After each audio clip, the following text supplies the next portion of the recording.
So let's address a crisis that courts to the very heart of our democracy, a crisis manufactured under the guise of law and order. The federal government has declared a state of emergency in Rivers State, effectively suspending the elected governor, the deputy governor, and members of the House of Assembly. Now, to be clear, a state of emergency is no small thing. It is a constitutional nuclear button reserved for moments when a state is on the verge of collapse, when violence, natural disaster, or war makes governance impossible. So we must ask, was the situation in Rivers State so dire that democracy had to be discarded? Was the crisis in Rivers State a political dispute fueled by intra-party conflicts and power struggles so grave that the will of the people had to be erased with one stroke of a presidential pen? Or is this simply a new playbook? A playbook where the federal government removes elected leaders under the pretext of security concerns? A playbook where the legislature, the supposed watchdog of our democracy, rolls over and plays dead while the executive branch tramples on the mandates of the people? So much for on your mandate we shall stand. Anyway, to answer these questions, we must look at the past, because our past will help us understand when has Nigeria declared a state of emergency. So for context, Nigeria has had its fair share of state of emergency declarations, but every time it was in response to clear and present danger. The first ever state of emergency was declared in Nigeria in 1962, when political tensions in the western region escalated into outright violence. This was a crisis of political thuggery, arson, and destruction, a legitimate breakdown of law and order. The second was in 1983, during the Katsina State religious riots. The government of President Shehu Shagari, he imposed emergency rule following a violent religious crisis in Kaduna where hundreds were killed. The third was in 2004 during Plateau State ethnic clashes, where President Olusegun Obasanjo at the time declared a state of emergency in Plateau State after an ethnic violence or conflict between Christians and Muslims left thousands dead. The fourth was in 2006 during the Ekiti State political crisis. A state of emergency was imposed in Ekiti after a prolonged political crisis between the governor and the state legislature that led to governance breakdown. The fifth and final was in 2013 during the Boko Haram insurgency in Adamawa, Borno, and Yobe, the triad. Under Goodluck Jonathan, a state of emergency was declared in 3 of those northeastern states due to the unprecedented terror attacks by Boko Haram, which was swallowing entire towns, wiping away families. These were situations where lives were at stake, where anarchy had taken over. So let's compare all these cases, the 5 cases I just reeled out, and compare to Rivers. Has Rivers descended in the kind of lawlessness that requires such drastic action? The answer is no. Rivers State is not a war zone. So let's be plain. This is political maneuvering, not violent insurrection. The truth is, this is not about security. It is not about governance. It's about control. Governor Siminalayi Fubara has been at the center of a power struggle with his predecessor and political godfather, Nyesom Wike, who now serves as Minister of the FCT. The battle between the two has split the state's political structure, leading to defections, legislative coups, and even legal battles. But again, does this amount to an emergency? Political disputes are not new in Nigeria. The Obasanjo-Atiku face-off didn't lead to a state of emergency. The fight between Rotimi Amechi and Goodluck Jonathan didn't lead to a state of emergency. The crisis in Kano State over the emirship has not led to a state of emergency.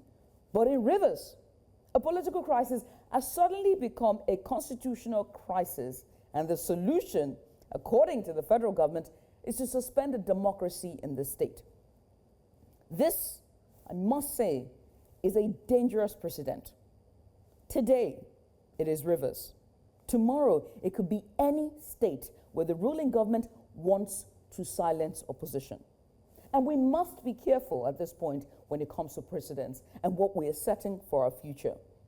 At this point, we have to ask, where are our lawmakers in all of this? The red and green chambers, the supposed custodians of our democracy, they have once again rubber-stamped executive overreach. The same National Assembly that should question such drastic action has endorsed it without pushback. So much for checks and balances. This is not just about Rivers State. This is about the erosion of democratic norms. When elected leaders can be dismissed like civil servants, when the rule of law is weaponized to silence opposition, when the people's votes can be disregarded so easily, it begs to ask the question, are we in a democracy? We are now, or should I say, we are an autocracy disguised as a democracy. Yes, I said it. Rivers State is a test case at best.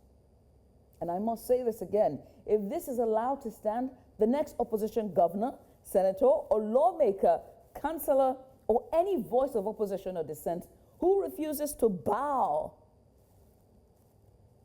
will be next. So the question is, will Nigerians accept this? Or will there be pushback against the steady dismantling of our democracy, and most importantly, of opposition? Because today, it's Rivers. Tomorrow, it could be your state. And by then, there may be no one left to speak. But until then, our voices will be heard right here. Isn't that right, Mazzino? Well, it is right. And I bet you when you come back, I'm going to give you an angle of this conversation that people have bandied about so far the past couple of days, which I find very interesting. I never considered it so. But when you look at it from an economic point of view, there's plenty to consider. But fantastic and stellar monologue there. Can't wait for you to come back so that we can talk about your missing in action from last weekend and what had happened from before. I thought we were going to gloss over that. Well, come through first. Well, of course, that's my incomparable co-host, Mazzino Appeal. My name is Judith TV. Let me say welcome, and let's get started to your go-to weekend breakfast show, Breakfast Extra.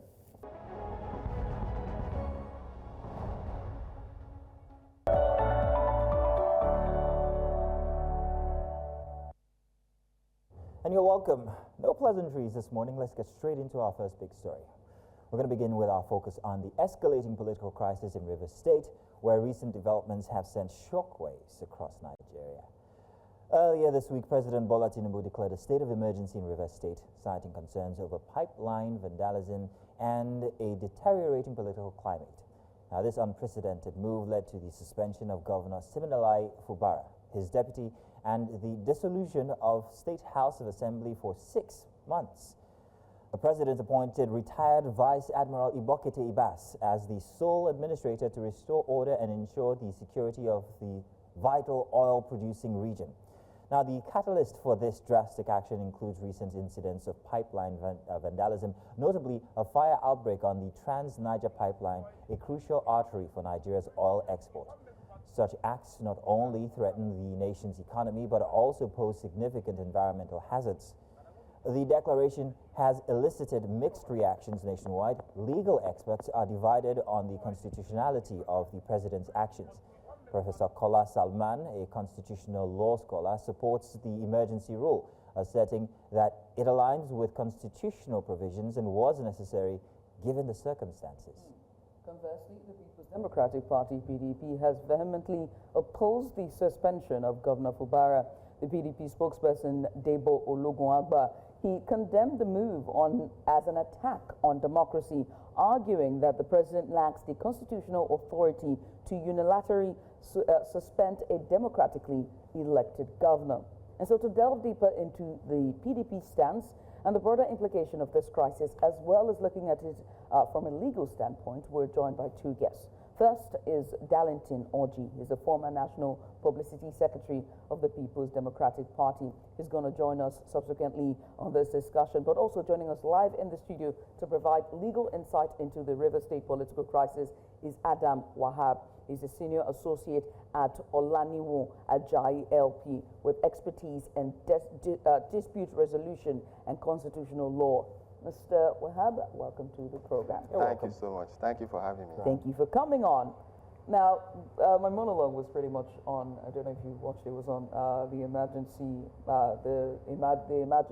ruling, right? And Mazzino was talking about the economic side of things, right? And this has been purported as an attack on, not just on economic, right? Because the pipeline vandalism was something that was on security, claimed security and pipeline vandalism. But it begs to ask the question about the early 2000s. There were pipeline vandalism, there was kidnappings, and there was raiding as well. That we saw, the Amnesty group was there, and what's the name of, I keep forgetting the word that we're using for the boys in the creeks, so, right? Avengers. And the program had Niger Delta Avengers. the militants, exactly, okay. and they had to have a amnesty program for them to lay down their weapons, and a whole restructuring was happening. During that time, there wasn't any emergency ruling, right? And so, is this even looking at the situation in Rivers State that has played out? Yes. Was there a need for an emergency ruling? Okay, well, thank you again for having me. The reference to the early 2000 was yeah. During the administration of late Musa Yar'Adua, yes. the amnesty program, yes. and the effort the federal government took to bring normalcy to the situation. Well, in the wisdom of the current administration, if they consider that they do not in any way want to condone or allow the situation to degenerate to a situation where we now begin to talk about another amnesty, I think the federal government has a duty to do all that it is in its power to prevent a situation of complete breakdown of law and order, especially the one that will affect the national economy. And if you follow the justification offered by the president in the declaration of the proclamation, the president mentioned the imminent breakdown of law and order, as well as the security of the state, and it will eventually affect the national economy. Like we've referenced, the oil installations and the vandalism of pipelines. It's definitely going to affect the national economy. So, well, I expect that the president should take action to avert the situation and prevent a situation where we find ourselves, putting together another set of amnesty, packages.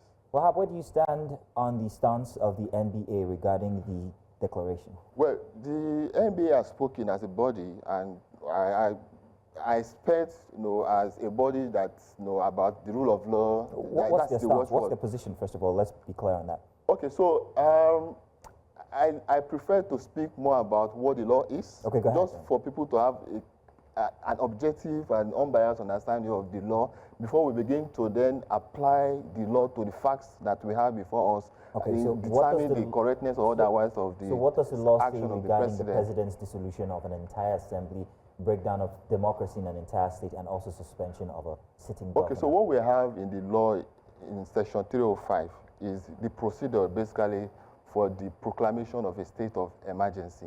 Unfortunately, we don't even have a helpful definition of what constitutes a state of emergency in 305.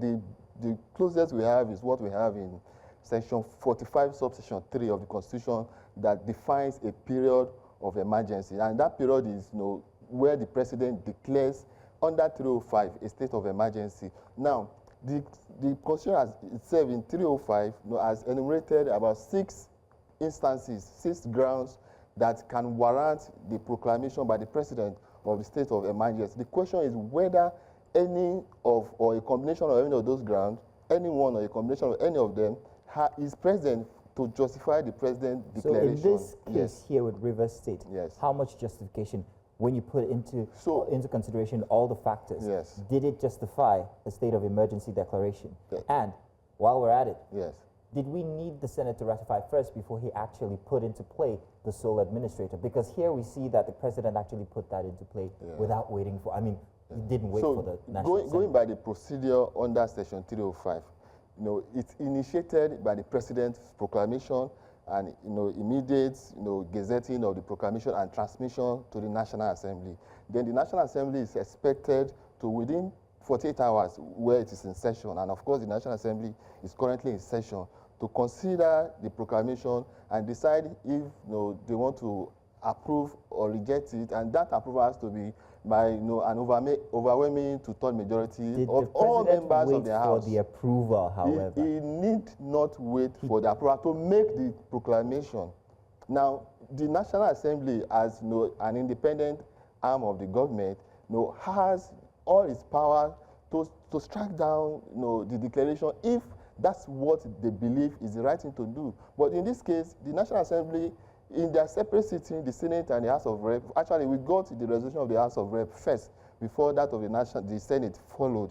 And meanwhile, the Senate actually modified the declaration and saying that even though the proclamation that was transmitted said that it was for an initial period of 6 months, the Senate said no, that on no condition will this be extended beyond 6 months, and actually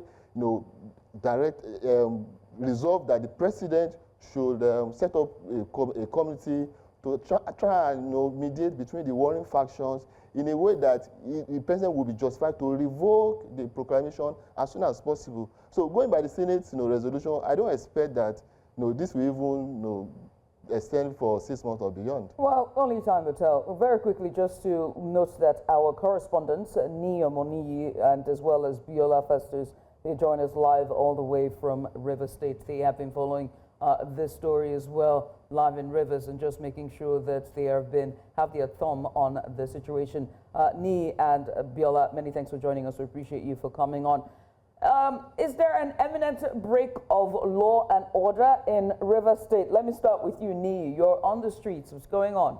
I said it's a bright Saturday in River State here, and while I would say maybe the Rivers people do not like to wake up quite early from bed, but that didn't stop them from going about their normal activities. Breakdown of order is not the core here in River State. Everyone is doing their business as they should, and you can see behind me, activities are the same. Malls and the rest won't kick off this early. As I said earlier, the Rivers people take their time before they begin their activities for the day. So no breakdown of law and order here in River State, from my own point of view, from what I can see. And Biola, you have also been speaking to, some of the stakeholders and key voices in River State, and they've all been opposing this emergency ruling that was imposed on the state, and the ousting or suspension, I beg your pardon, of the governor, the deputy, and the elected members, House of Assembly. What's been the reaction from the people and those voices? The stakeholders in the state, some of them are beginning to accept this state of emergency rule. Yesterday, the sole administrator met with heads of local government administration, and he had said the outstanding salaries of local government workers would be paid. And the heads of local government administration told him they were going to support his rule. In the same vein, the sole administrator also met with the Traditional Rulers Council in River State, and they all drummed up support for him. They said they were going to work with him to ensure he succeeds in his administration.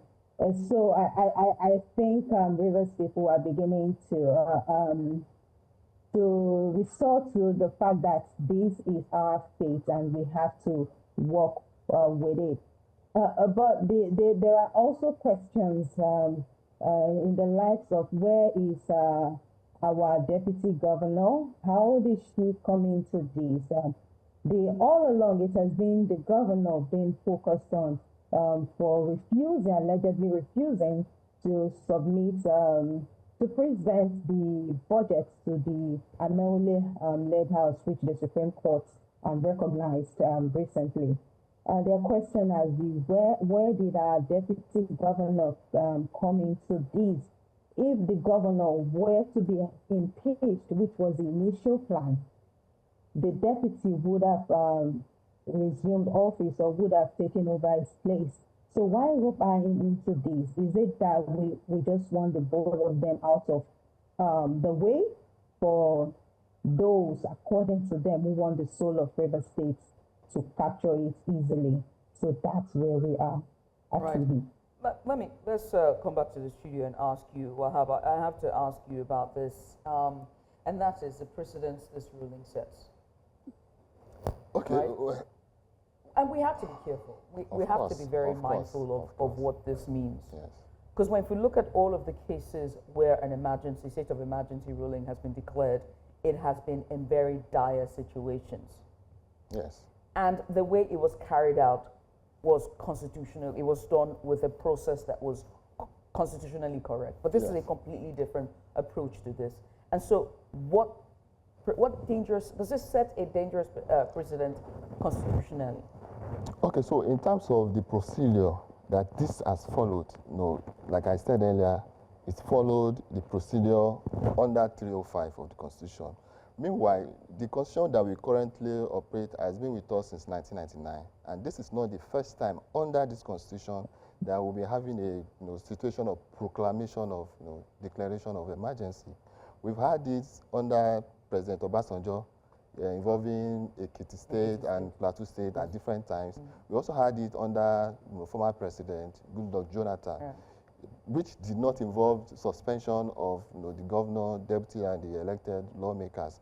And that was some states, Adamawa, Yobe, and Borno State in the northeastern part of the country. Yes. But here, the president is saying that there are intelligence reports available to the government concerning imminent danger of breakdown of law and order. And what we saw from the clip today from Rivers State is what has been brought about probably by the declaration, because the administration is already in place and has taken over and has promised to bring normalcy to the situation. Clarify on that again. What we see today is based on what we've seen from after the declaration? Yes. Isn't that and now you're referring to... The administration is in place as we speak.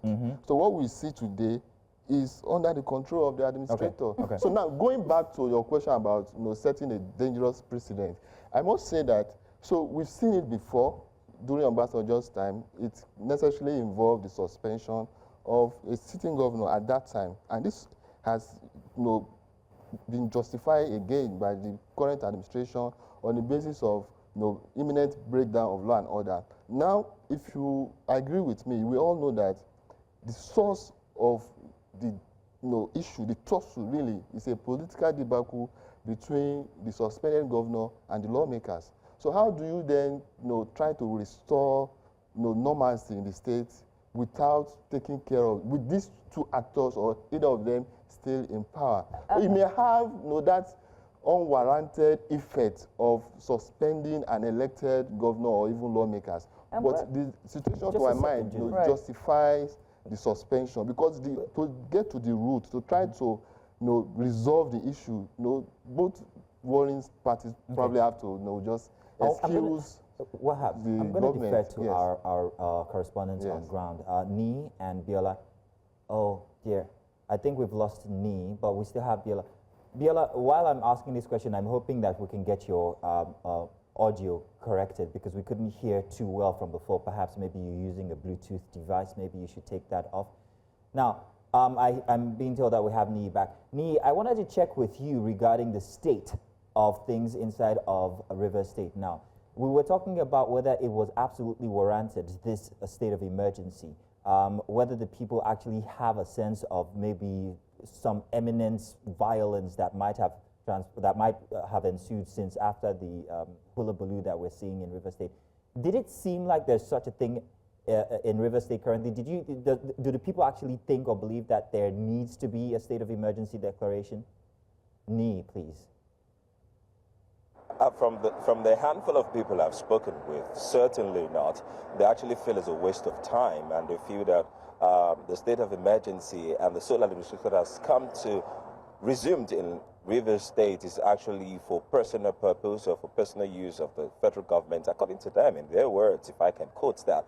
Because they said when the sole administrator landed in Rivers State, one of the comments he made was that he can see that Rivers is calm and is yet to also still maintain that calmness. So they're asking themselves, if Rivers is calm before the state of emergency, what exactly are you doing here? That was the question someone asked me as well. And I was like, I'm just a reporter. I can't answer those questions for you. He also asked so many questions because from the press release, from the press briefing, the Solar Administrator also did that same day at about 7 p.m. He mentioned specifically, repeatedly, oil infrastructure and protecting the oil infrastructure. And they were like, oh, maybe at the end of the day, it's not really about the people. It's about the fact that there was an explosion in the state which affects the oil production, and we know how important Rivers State is to oil production and oil revenue generation in Nigeria. So they have the feeling that maybe that's his primary assignment and not necessarily for the people. However, the actions he has been taken in few days, because yesterday we know he met with traditional rulers, he also made a call to local governments, chairmen, that they should send their wage bill as a brief to him so that salaries can be paid and also outstandings. All these things we are seeing them and we don't know how they're going to pan out, although we see that it's likely he visits some of the local governments on Monday, which we are going to try to follow up on him and see what the conversations will be like. So for now, the people are saying that maybe his primary reason for being here is not really about the people, but is showing otherwise in his actions and in his words. We still have so many things to look out for us to determine, for the people themselves to determine that he's here for them. But for now, he seems to be stepping on the right places. Nee, thank you for that very, very definitive clarification there regarding the state of things in Rivers State. Back to you, Wahab, now. Now we've just heard that it's calm. It may not be that the focus is on the people, Wahab, but that it is actually on the infrastructure. And when it comes to oil, Rivers State is very, very important. We also saw that there was a suspension, however, of the governor. There was no allowance for the legislature to actually do its duty. So why or what gives in that instance the declaration, but why the suspension? If the declaration is in place, well, because of economic reasons, which everybody could say, okay, fine, it's okay to do that. Why suspend the governor, and what recourse does the governor have legally? Okay, so this is one of the burning issues, whether the declaration, even if justified, does it require the suspension? Now, I try to clarify that if the source, as you know, in my opinion, the source of the root cause of the unrest is actually a political disagreement between the suspended governor and the lawmakers. And to that extent, I don't see how the proclamation can be effective with the governor and the lawmakers in office. That's the simple reason to justify the suspension. The other question is whether the president has the constitutional power to suspend. Truly, under Section 305, there's nothing in writing in that provision that expressly grants the power to the president to suspend any elected officer in the process of the proclamation. However, that provision is subject to the other provisions of the Constitution. And usually when we interpret the Constitution, and constitutional law gurus will agree with this, that you don't isolate a particular section for the purpose of interpretation. You approach it purposively and look at other provisions that can come in aid where you don't find the answer in a particular provision. Now, there are other provisions in the Constitution, for instance, section 14 subsection 2, thereabout, says that the essence of governance is to ensure the welfare and security of the people. And that, I think, that box stops at the president's office. He has a duty to ensure peace, security, and good governance of every part of the federation. At the cost of democracy. Secondly, now if you say democracy, our democracy is a constitutional democracy, and I'm speaking within the confines of the Constitution. There's also another provision. For instance, there's a provision that allows the National Assembly to take over the functions of a State House of Assembly, where the State House of Assembly is unable to, for whatever reason, convey and have meetings. But in that provision, I think it's under Section 11, it was expressly provided that that will not in any way empower the National Assembly in taking over the function of the State House of Assembly to remove or suspend or impeach a governor or a deputy governor. Now, because this is missing in 305, so 305 is completely silent. It does not say you can remove, and it does not say you cannot remove, Yeah. as it has said to the National Assembly that it cannot remove. So that was the we have to president's then prerogative. look The president took elsewhere. that decision Now, on his own. Yes. Let's put it No, so. no, no, no. So, you know, Constitutionally? the justification within the Constitution, first, is that it does not say it can and it does not say it cannot. But it has a duty to ensure peace, good governance, and security in every part of the country. Let's talk about that, Judith. Just a Yes, second, we'll have yes. Judith. Hang on, wait, just give I me a- wanted to say something Yeah, go about ahead. this and why I'm leading you this way. We've talked about the suspension of the governor, we've talked about democracy, we've talked about the legislature and them being paralyzed and all of that. But we've not talked about the elephant in the room with the mustache. What about Your Wike's uncle. meddlesome, it would seem, alleged meddlesome activities inside of River State? Why was there no consideration given to that by the president? Okay. And he was a big part of all of this. Okay, well, that's what everybody says. I don't hold brief for the president or Wike or any person, but if you look at the proclamation, the content of it, just suppose it with the law. Is the president right? Has the president acted within the confines According of to the what you've Constitution? defined, it seems so. Yes. But Yes. what about Wike's influence in River State? There was no consideration at all. So, I think yes, this would yeah. have been fantastic for Darlington Orji to. Well, hopefully, we can have it on. Yeah. To, like, So- treat this question. Yeah. Well, I wanted to know from a legal A legal point of point view. of There is Yeah. no legal context to it. to it. That's what it's it's saying, It's yeah. probably a political issue. It's a political and issue, no, so we I don't wish hear generally. the If you PDP find a right. lawyer, talking politics, he's speaking probably as a politician. Right, right, I'm right. not a politician. And political issues really are not justiciable. They are not issues you can take to court. The court will say no, we don't deal with political issues. I wish we could talk about, just how this administration, the way it started in 2024 and all the way down to today. And it's just that it's always been the interpretation of the law.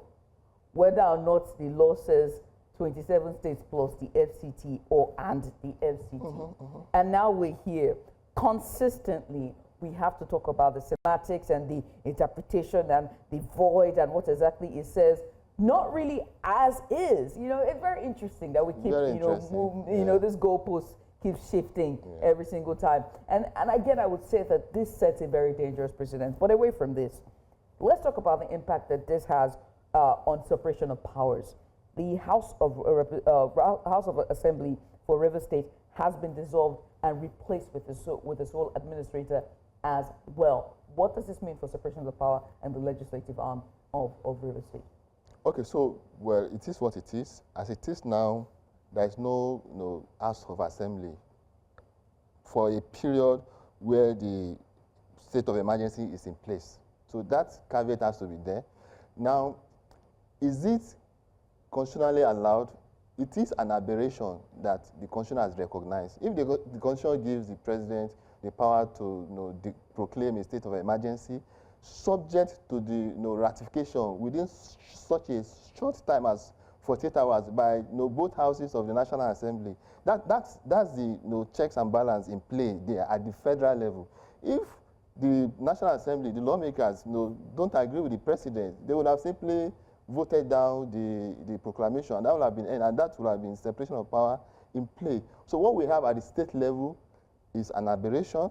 It's not the ideal thing, but that is what you see in a period of state of emergency. It's as simple as that.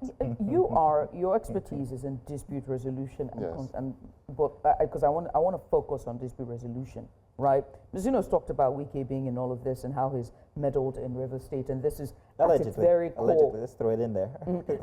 And at its very core, this is a godfather-godson fight that have now dissolved into, as you say, an attack on our economy. How would this have been resolved as an expert in dispute resolution? Yes. How can this have been resolved to the point where salaries had not been withheld? Yes. The back and forth with an Okojombo-led house and then Martin Amawale-led house and the factions and non-defactions, and this person said this and that person said this, and then ethnic clashes and rhetorics. How would this have played out if dispute resolution was brought into the fore instead of a rule of emergency? So I think it's important to note that dispute already has gone to court. The dispute between the lawmakers and the suspended governor. No, cleverly, Wike, you won't find his name anywhere on the court papers. That's why it's hard to talk about him in legal context. No, politically, you can speak to that. I've said, I won't speak politics. I'm not a politician. So, but looking at dispute resolution process, this dispute was submitted to court, and it went up to the Supreme Court. And the Supreme Court was so angry to know that there has been no government in place for such a long time, to the extent that there's even no budget that has been approved by the State House, and gave a directive that the governor should immediately take steps to comply. Put your house together. In the first place, the governor... Was he allowed to put his house in order? The suspended governor, for instance, I know bulldoze the house of the lawmakers where they will ordinarily carry out their constitutional duties. And that's not how to go about it. Go to your lawmakers, present your budget, get it passed. It's even a very dicey situation that a state as important as very many people argue with you there, but we don't have time. And we are already in March. Yes. Very many people will argue with you on that one regarding whether he, was given the appropriate time or whether he actually went about the proper actions and all of that. But we don't have time to discuss that. I wish that we had more time. But yeah, there are many ways to look at this on both sides of the divide here. But the point is that issue has been submitted, and the Supreme Court, the apex source, has resolved it. And so when there is no action on the judgment of the court, and the president cited it that after the decision of the Supreme Court, the governor hasn't taken steps within reasonable time and has not even sent a request to the president to make a declaration. Thank you very much, Wahab. Interesting takeaway from all of this for me was the fact that one of the biggest players has his name in no document whatsoever. And I must say that he's a mastermind. He's a juggernaut at this political I'm not going to position him for or against any. I'm just saying that he has been mentioned so many times, but we have heard his name in no way, shape, or form legally in any of the businesses that. I must say the way he's played his game, respect to him. I would give him that. So even looking forward. So let me just make this point. Even looking forward that as it is now, if either of the affected parties could take any judicial action, you won't even find because exactly is the point. I've never seen anything like it. Ladies and gentlemen, brilliant. The conversation got very interesting at the very end there, but I want to say thank you very much to you, Wahab, for coming through and giving us your legal expertise on the matter. Very interesting, and then it's brought some very interesting insights into play here. Do stay tuned, we've got more coming your way. Of course, Biola and Ani, our apologies. Thank you very much for joining us too. And yeah, we can't wait to have you guys back here. But for the meantime, do remain in Rivers State where we can come to you for all the nitbits that we need to know about the state of emergency. He's got a son. He has to come back home to his baby boy. Eventually, you will be welcome back. Thank you, Ni. Thank you, Biola. Thank you, Wahab. Do stay tuned. We've got more coming your way.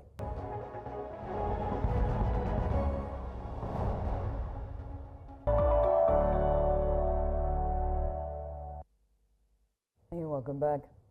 When government interventions are designed to lift people out of poverty, they should bring relief, not added burdens. In Katsina State, Governor Diko Rada's 5.7 billion naira goat rearing initiative was meant to empower thousands of women by distributing 40,000 goats. But this ambitious program truly change lives, or is this just creating new challenges for its beneficiaries? We're examining the realities on the ground, women who struggle to keep sick goats alive, confusion over the selection process, and concerns about the policy mandating beneficiaries to return the same number of goats within a year. Our correspondent Rukaya Aliyu Jibia went to Katsina to investigate, and here's a report.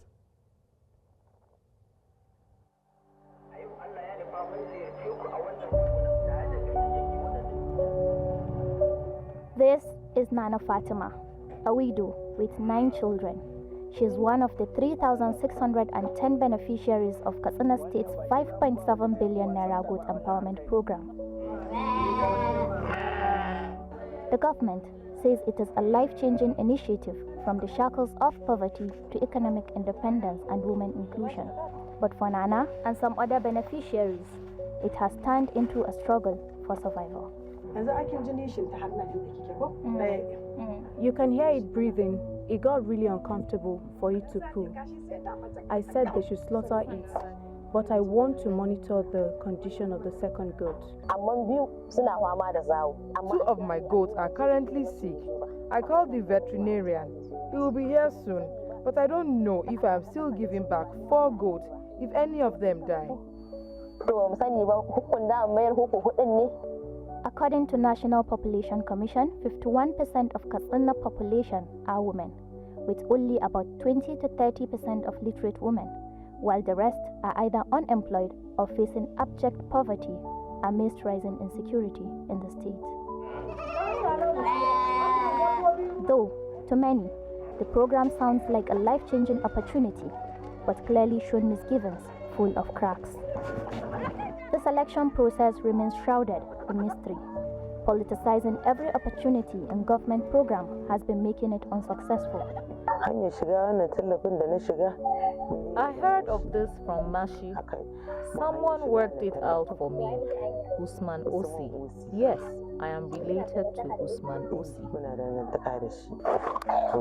Osi, I am one of his relatives. I know Abubakar Sani. The questions are, how were these women selected? What is the criteria for selection? Imams of the 2 most recognized Islamic sects are members of the committee from the Izala and Darika. And then we have the councillor representing that ward. So this committee is saddled with responsibility of selecting the beneficiaries. Launched in November last year, the KSDP aimed at empowering communities through grassroots development. But for many beneficiaries, the reality has fallen short of this mission. Even for those who receive the goods, the challenges are overwhelming. Many beneficiaries can barely feed themselves, let alone their livestock. And the pressure to return 4 goats to the government in just 1 year adds to their stress. And with sick goats dying, the burden only grows heavier. But the question is, in a 21st century society driven by technology, innovation, and digital economies, will an empowerment of 4 goats to 3,610 women be considered as the best use of 5.7 billion naira in empowering citizens, or do they deserve better? In fact, we have even started in some of the wards, training them, pulling them together, giving them the necessary what to do on goat rearing. Each goat distributed under this program cost the government 144,000 naira. Yet in local market, a goat of that size sells for just 30 to 40,000 naira. This staggering difference raises serious questions.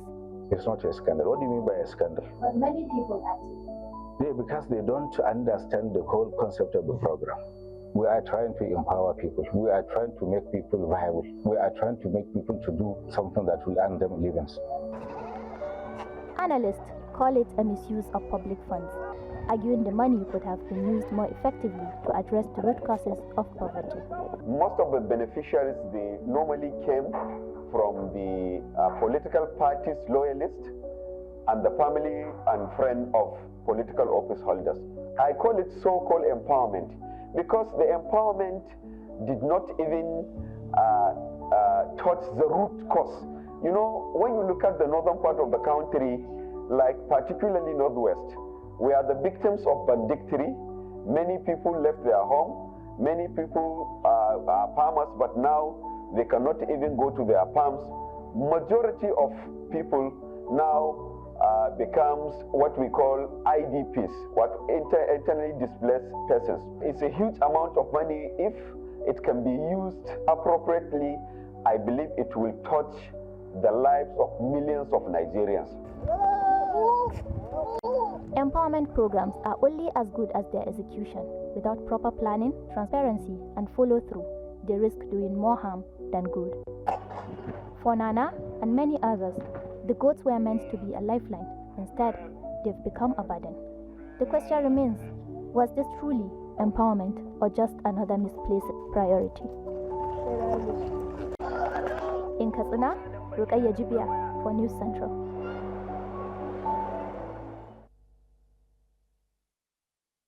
And that report there was from Rukaya Aliyu Jabiu. She joins us live in the studio. But before we get into that conversation, we have another special report for you. And this time is from another correspondent who is also here with us in the studio. And it's about a story of resilience and strength that turns from, one will say, pain to thriving. And this story tells of a young boy, of a 19-year-old boy who turns vigilante after his father's killings. And this report is brought to you by our correspondent, Jamil Bambia. First, let's see that report.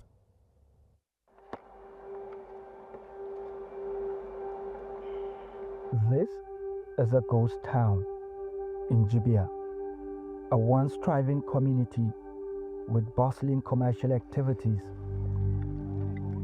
now reduced to a shadow of its former self.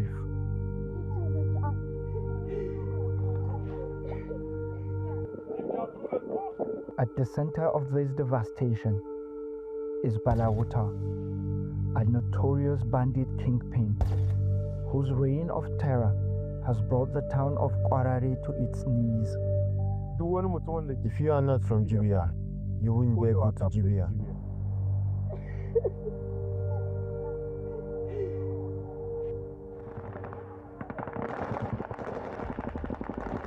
His brutal raids, kidnappings, and the killings have paralyzed economic activities and forced an entire community to flee for their lives.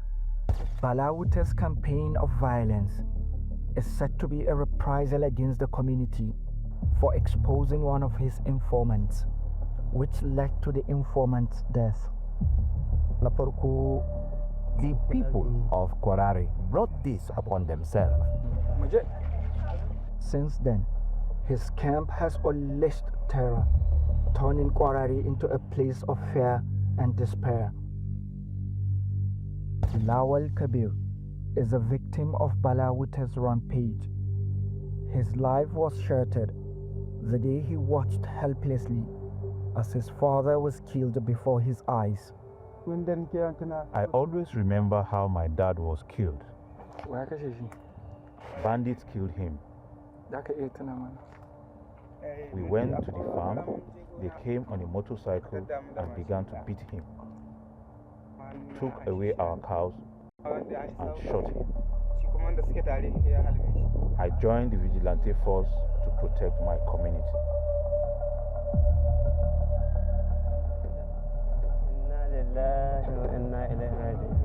For several years, bandits have been kidnapping innocent Nigerians, demanding ransoms, which in turn are often used to buy arms and continue to fuel the banditry and the violent attacks.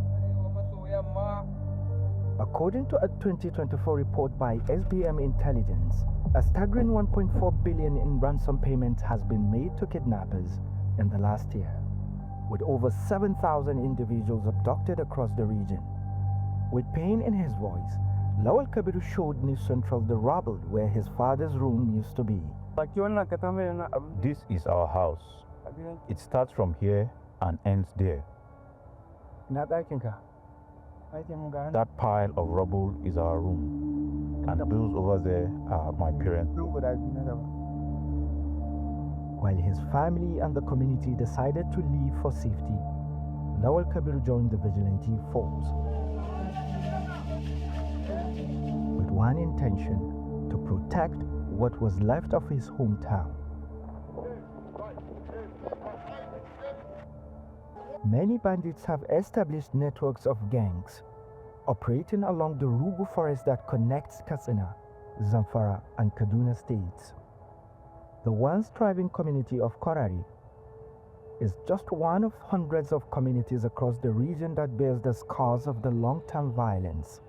Today, the village is a ghost town. More than 5,000 people have fled, leaving behind their homes.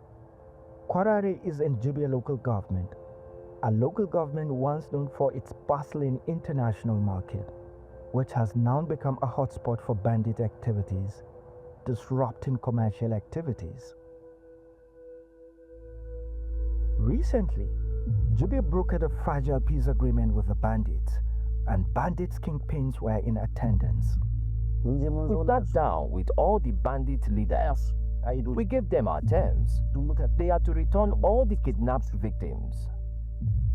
Second, we will allow them to move freely only without rifles, and we will give them access to markets. They cannot attack communities and roads within Jibia, and they have agreed. Bandit kingpin Balawuta, who killed Lawal's Kabiru's father, attended the peace meeting. New Central was told he has forgiven the community of Kwarari. Kwarari community complained to me about the bandits, Balawuta. I called him, and he told me he has forgiven them for killing his informant. They can return back to their community. The governor is working towards relocating them back. Even though my tenure has come to an end, but I believe my successor will continue. For now, Kwarari remains a village in ruins, with its future uncertain. Lawal Kabir hopes that one day his family will be able to return, but for now, he doesn't know when or if that day will come. In Katsina, for News Central, Jamil Mabai.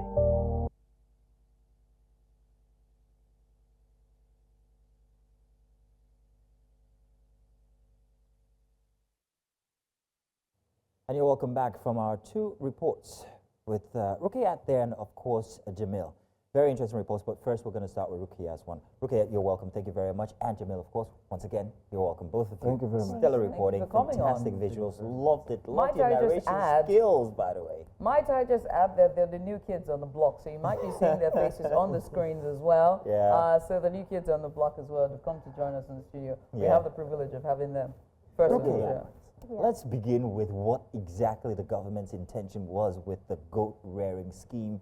It sounds noble, it sounds novel, it sounds great, it sounds like a good idea. But what went wrong? Okay. First of all, the government said its intention is to empower people. Its intention is to bring people out of poverty.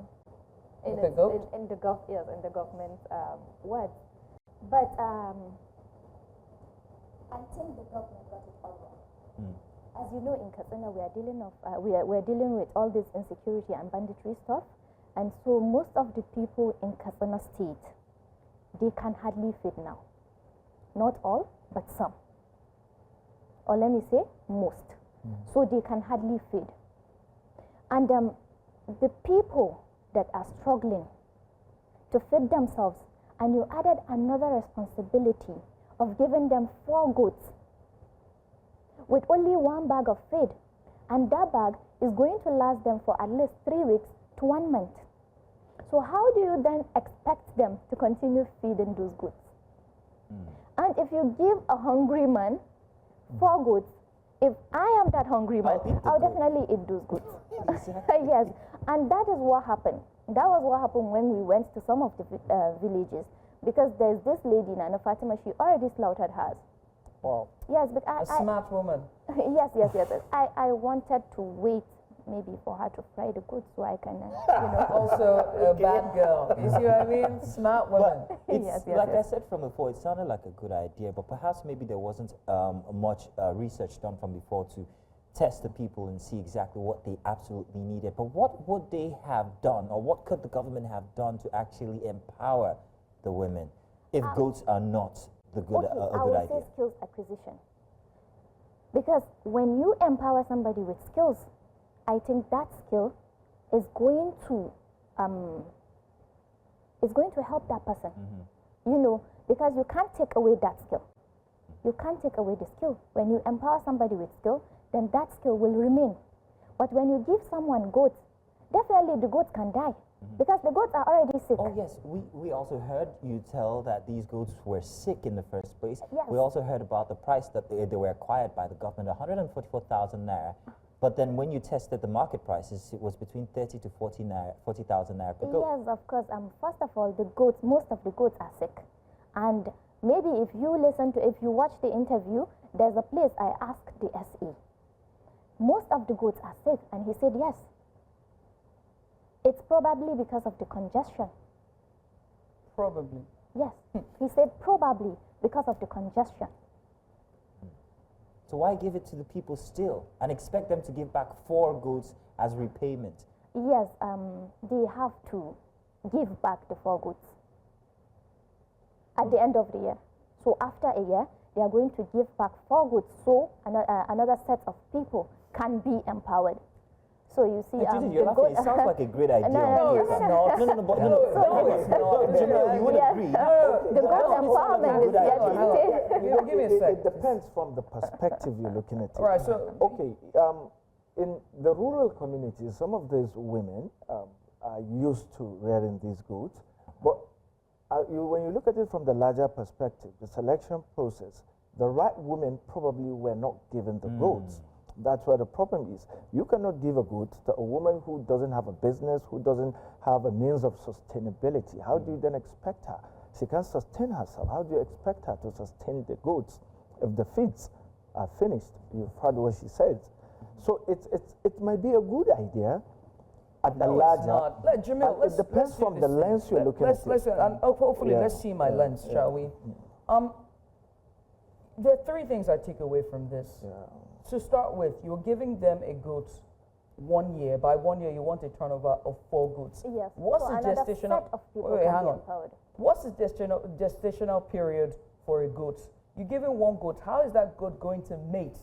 And what is the certainty they are going to get 4 goats from 1 pregnancy? No, I have looked at this thing. I've been waiting for. Wait, I'm not finished. No, hang on. That's 1. And then 2. What was the selection of these women? If you're selecting women, whether or not they have done, this is a skill acquisition thing, Abi, to empower them. Did you train them before time? Well, hang on. To train them before time to say, look, this is what you do when you see these. This is what we're going to give you. You didn't do any of that. You just selected women, gave them goods, and so that's 2. Training, not education.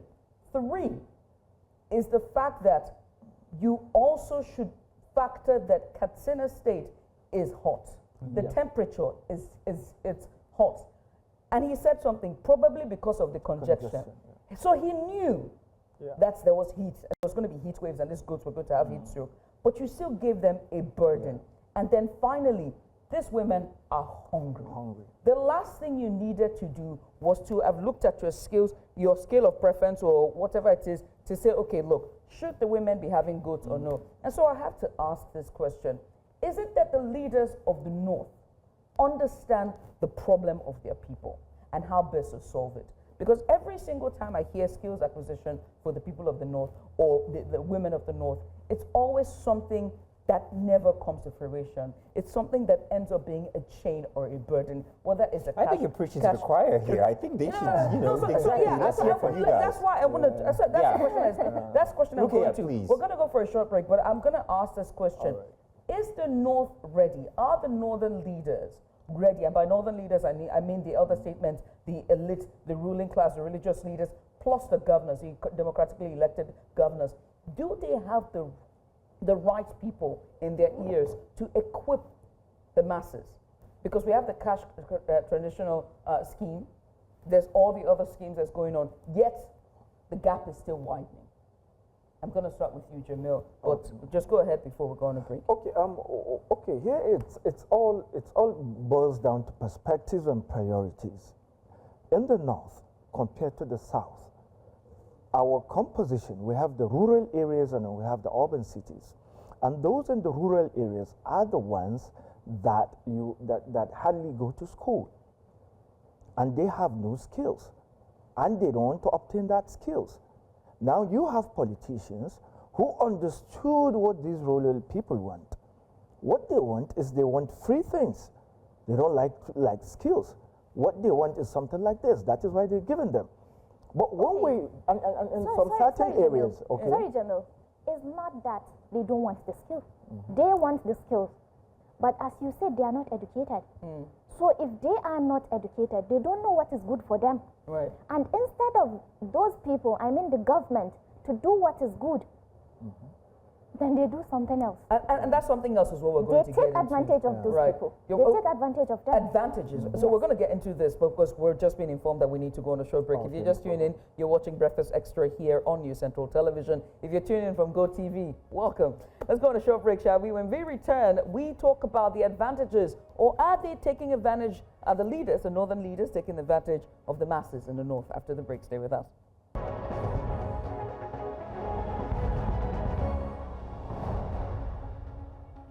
And you're welcome back. We are talking to our correspondents. They're also the new kids on the block here on Breakfast Extra. We'll be talking about two of their reports, which has, been very insightful. One is on insecurity in Katsina, following a 19-year-old boy who lost his father, and the second is on the scheme, which was a goat-rearing scheme where you give a woman 5 goats to produce 4 kids. I know, it's interesting. Now, before the break, we're talking about, taking advantage of whether or not the northern leaders are taking advantage of the abject poverty, or better yet, the uneducated masses. I'm not saying everyone there is uneducated, but the uneducated ones in the northern society. But before we continue that conversation, your report, Jamil, was on insecurity, particularly in Katsina State. And you went into the zone and told the story of this 19-year-old boy. Just very briefly, summarize for us, for those who's just joining us, and also the dire situation of insecurity. Okay, in brief, insecurity in Northwest is not a new thing. And when you look at it from Katsina perspective also, we have local governments who are flashpoint areas. So Jibia recently brokered a peace agreement with the bandits, the warlords like Audelank and what have you. And the peace agreement was just a verbal, nothing signed.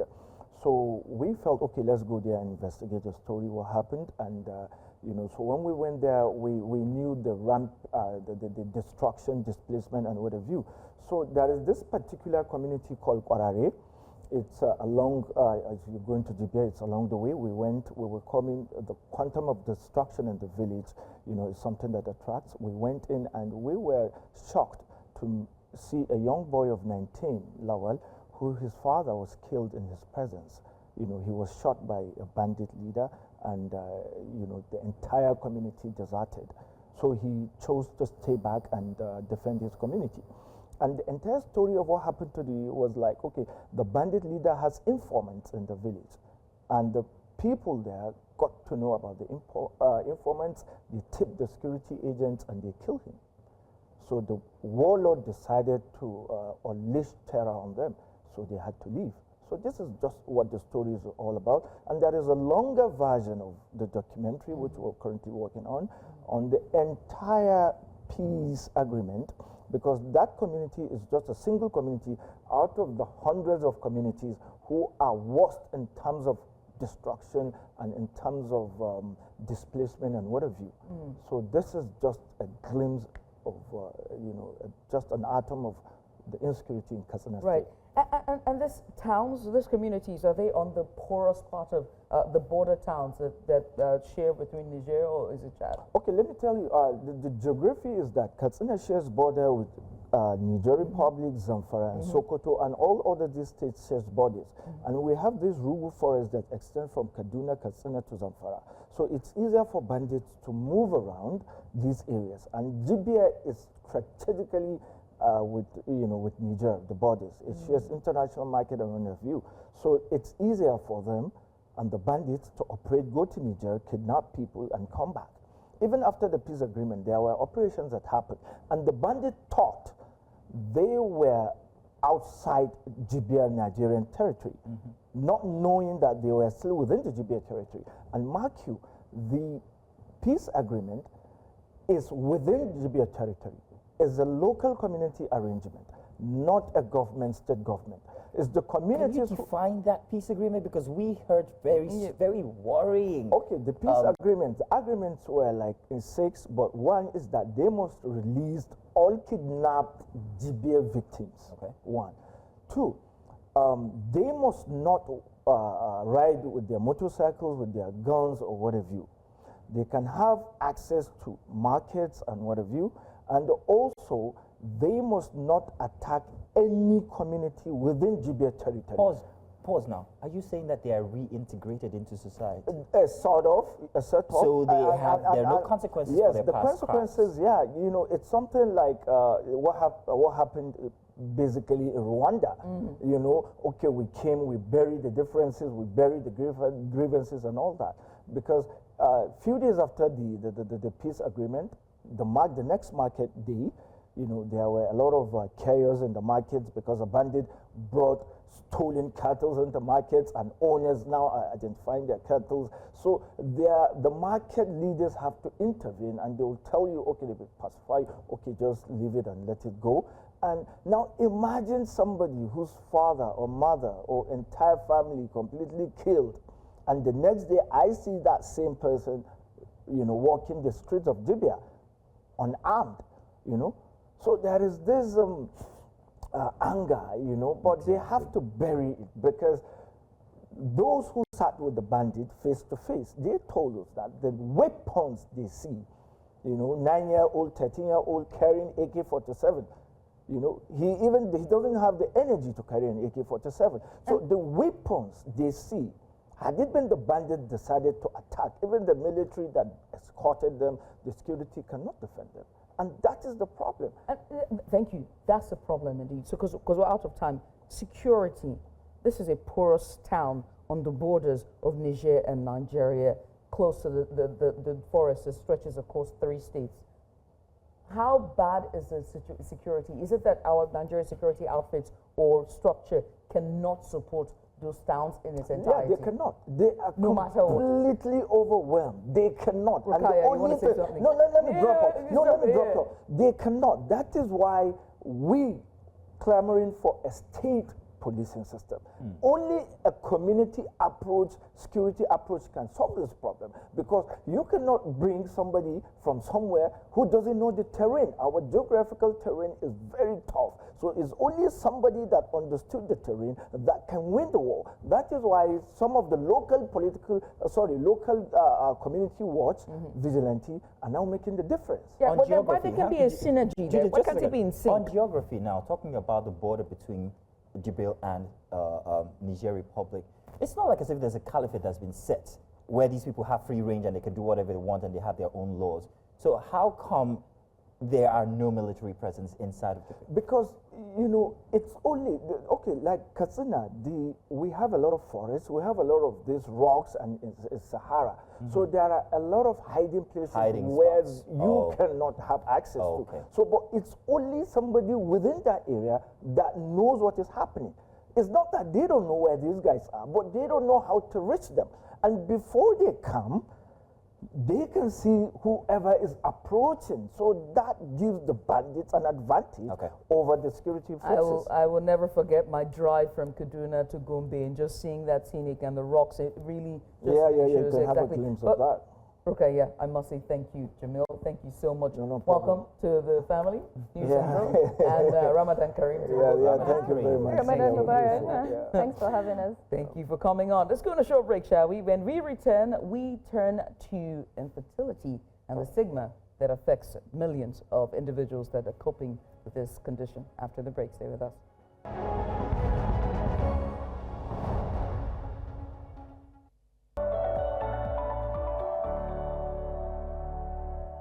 And welcome back. It's time to talk about health, and this time it's infertility. Infertility is a deeply personal yet often stigmatized issue that affects millions of individuals and couples across the world. In many African societies, the pressure to conceive can be overwhelming, with women often bearing the brunt of societal expectations and judgment. But infertility is not just a women's issue. It's a medical condition that requires awareness, education, and access to the right solution. Today on Extra Special, we are shining a light on this important conversation, and we will explore the myths surrounding infertility, the medical advancements that are making a difference, and the real-life journeys of those who have worked this path. So joining us in this conversation is Adiola Olunloyo. She's a fertility educator who has dedicated her career to empowering individuals with knowledge and also options. Also with us is Damilola Anwo Ade, a mother of triplets, and she's a teachpreneur who will share, or rather techpreneur, teachpreneur would have been the other one. She's going to share her personal journey through infertility and also how she's using technology to support others on a similar path. So, you're welcome to the show. Thank you ladies so much. And ladies. I'll let our other lady take charge. I must, again, ladies, thank you so much for joining us. I must start with the biggest misconception, which is that infertility is mostly affected by women.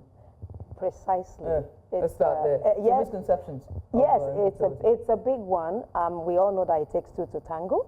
And say that again for the And to make a baby, it takes a man and a woman. But because the woman is the one who gets pregnant, people sometimes forget the huge contribution that men, make for pregnancy to occur. But when there's no pregnancy, automatically, when many people look first at the woman without looking at the man in terms of who could be the cause of the problem. I saw how you looked at me there for a glance, just like she might be shooting blanks. I know, right? So yeah, that's a big And one. so, how then should couples then seek?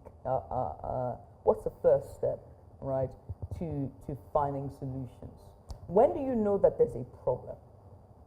Okay, medically, it's defined as after 1 year of having unprotected sex, right? But the first step for anyone, whether you're married or not, is knowledge. Many of us don't even know our bodies.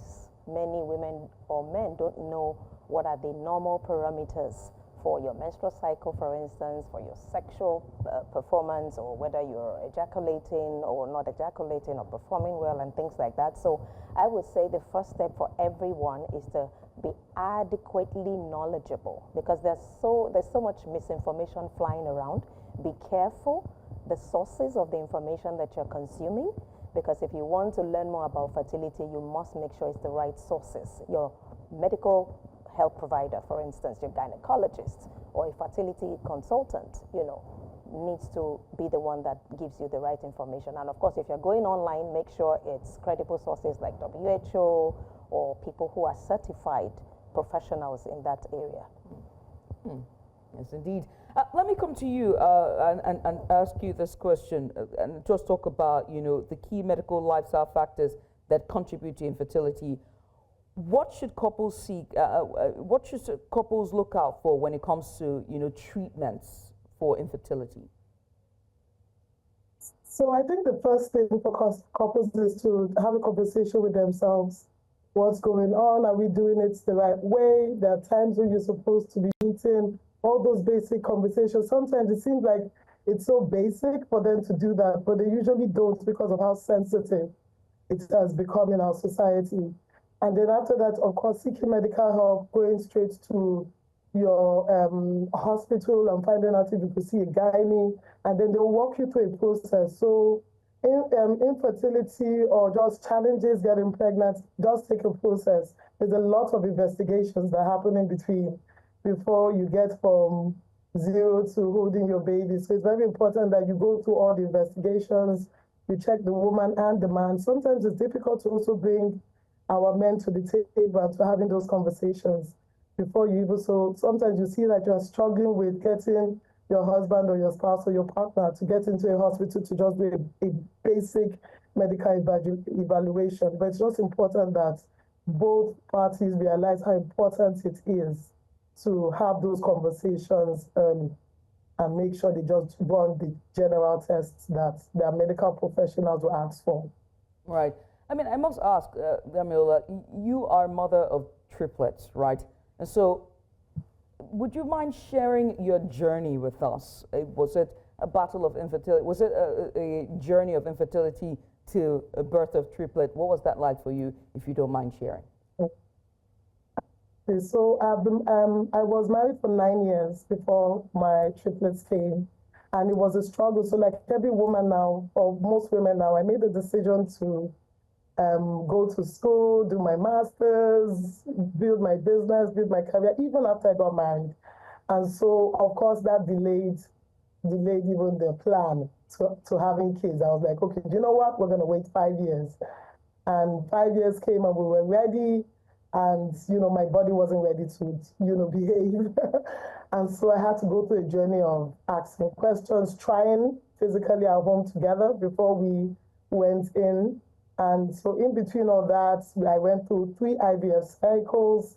I had a miscarriage, and it's interesting because even the miscarriage didn't get me down. It was the second IVF cycle that was like, I don't think I can do this anymore. It was literally bordering on my mental health.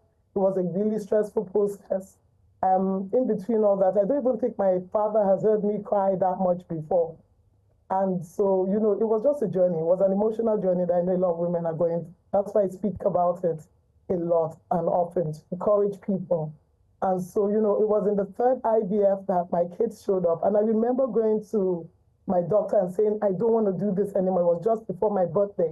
And I said, I'm not going to do this. I'm not going to come. I'm just telling you heads up that we're just going to freeze this process and then move on. And he said, Damn Lola, I'm not going to allow you not to do it. Come here next week and let's get this thing done. And that was the cycle that brought my 3 beautiful girls. And so, you know, grateful for, you know, caring health professionals that got me through the entire process. But yeah, that was my journey. It was a 9-year journey. My girls are 2.5 years this year, 3 this year, and just excited to have gone through it. And happy that it came out positive. I really wish we had pictures of them just rolling in the as B-roll so I could see their pretty faces. But again, they're children. We have to protect their privacy. But congratulations on the girls and happy birthday to them. But let me come back to the studio here and talk to you, Adiola, and just talk about there's another side of infertility that we normally don't see and we normally don't talk about, which is secondary infertility. Yes. Tell me about it. Well, you know, we have a pronatal society. We love children in Africa and in Nigeria in particular. So many people sometimes shame couples who have like 1 kid. Tell me about it. Oh, yes. They'll say, what are you doing with 1 kid? When are you having more? Oh, I'm telling you that's my story. Oh, you see? And people look at you and just generally assume. No, but you chose not to have another child. You know? Yeah, the choice. Okay, and that's very empowering, right? Because some people also think that it's weird for you to decide that you want to have 1 kid. So when it comes to fertility, I think the first takeaway for all of us to learn is to allow people make their informed choices in terms of what they want, their choices, and what they can live with, right? But when it comes to secondary infertility, many people don't also understand that some couples may be struggling, really struggling to have more children, and they can't. So I authored 2 books recently in November. All in November or another one in November? I have 2 books that I authored on fertility education that I'm using to drive. I wanted to go back to perhaps what suggestions you could give for people. It's a very important conversation regarding people who have just 1 kid and how society actually views them. What can they do, or how can they manage these situations? Okay. I'm asking for myself. You're asking? Oh, but you said it's your choice. Yes, but then again, I still get these people ask these very worrying questions. It's continuing investigation to understand what is the cause. And one of the things we also need to know is that there is something called unexplained infertility.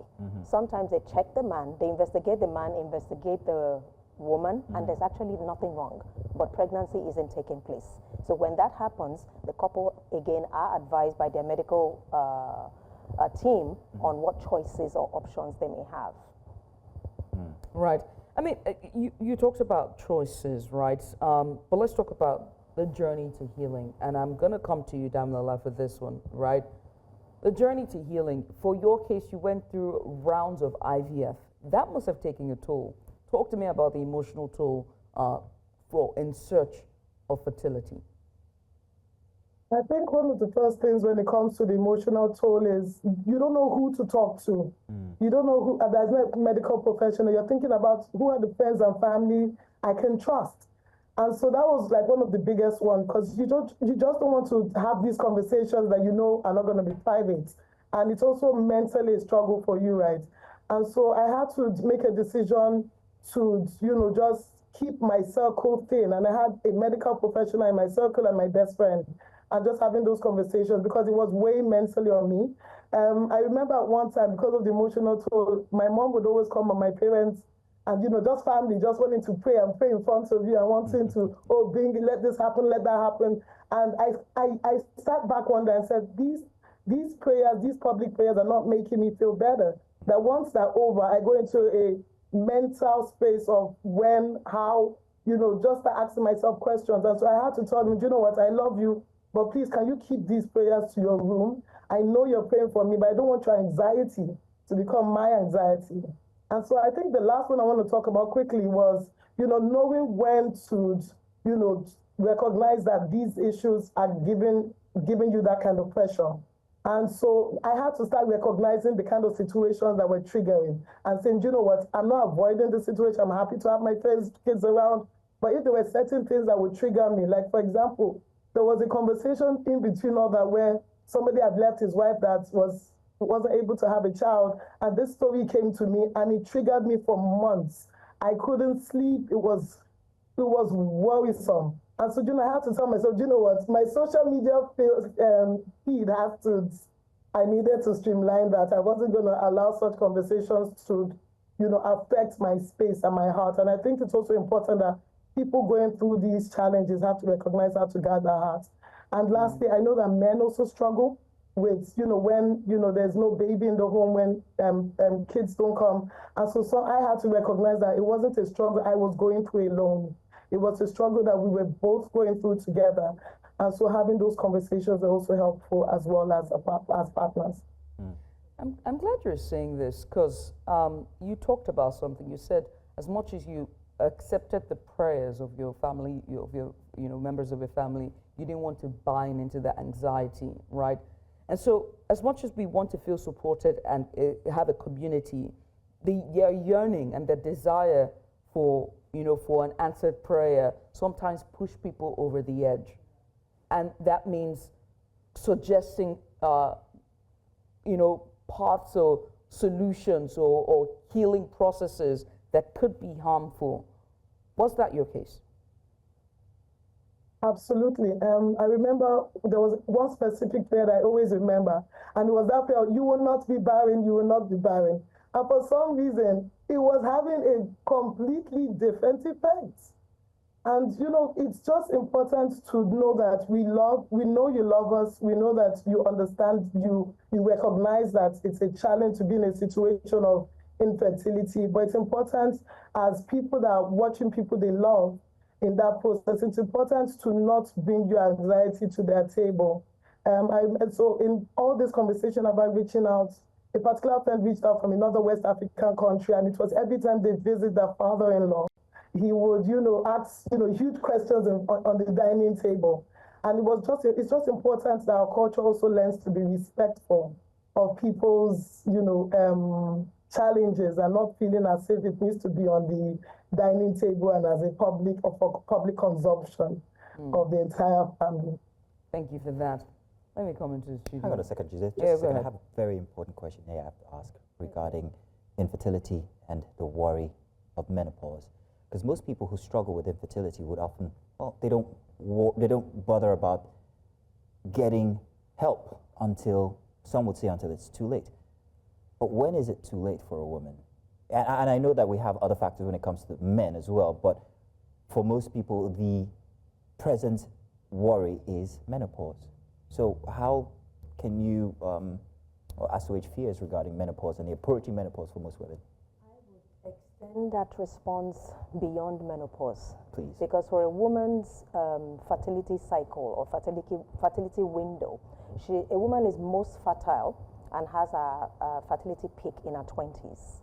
By the time she gets to 30, fertility starts to decline. And then by the time she gets to 35, it starts to dip lower significantly. So a woman's ability to produce viable eggs starts to drop significantly in terms of quality and quantity when she's 35. So one of the ways or things we're trying to create awareness about is making timely and informed reproductive choices. Because for instance, I went through 3 IVF when I was 42. 42? Yeah, and by the time I started at 42, which I started unintentionally because I was dealing with some medical issues that I wanted to get out of the way, that made me confront my situation because I was single and I didn't have kids, and I'm like, okay, I'm considering having a hysterectomy. how about let me try and have a baby?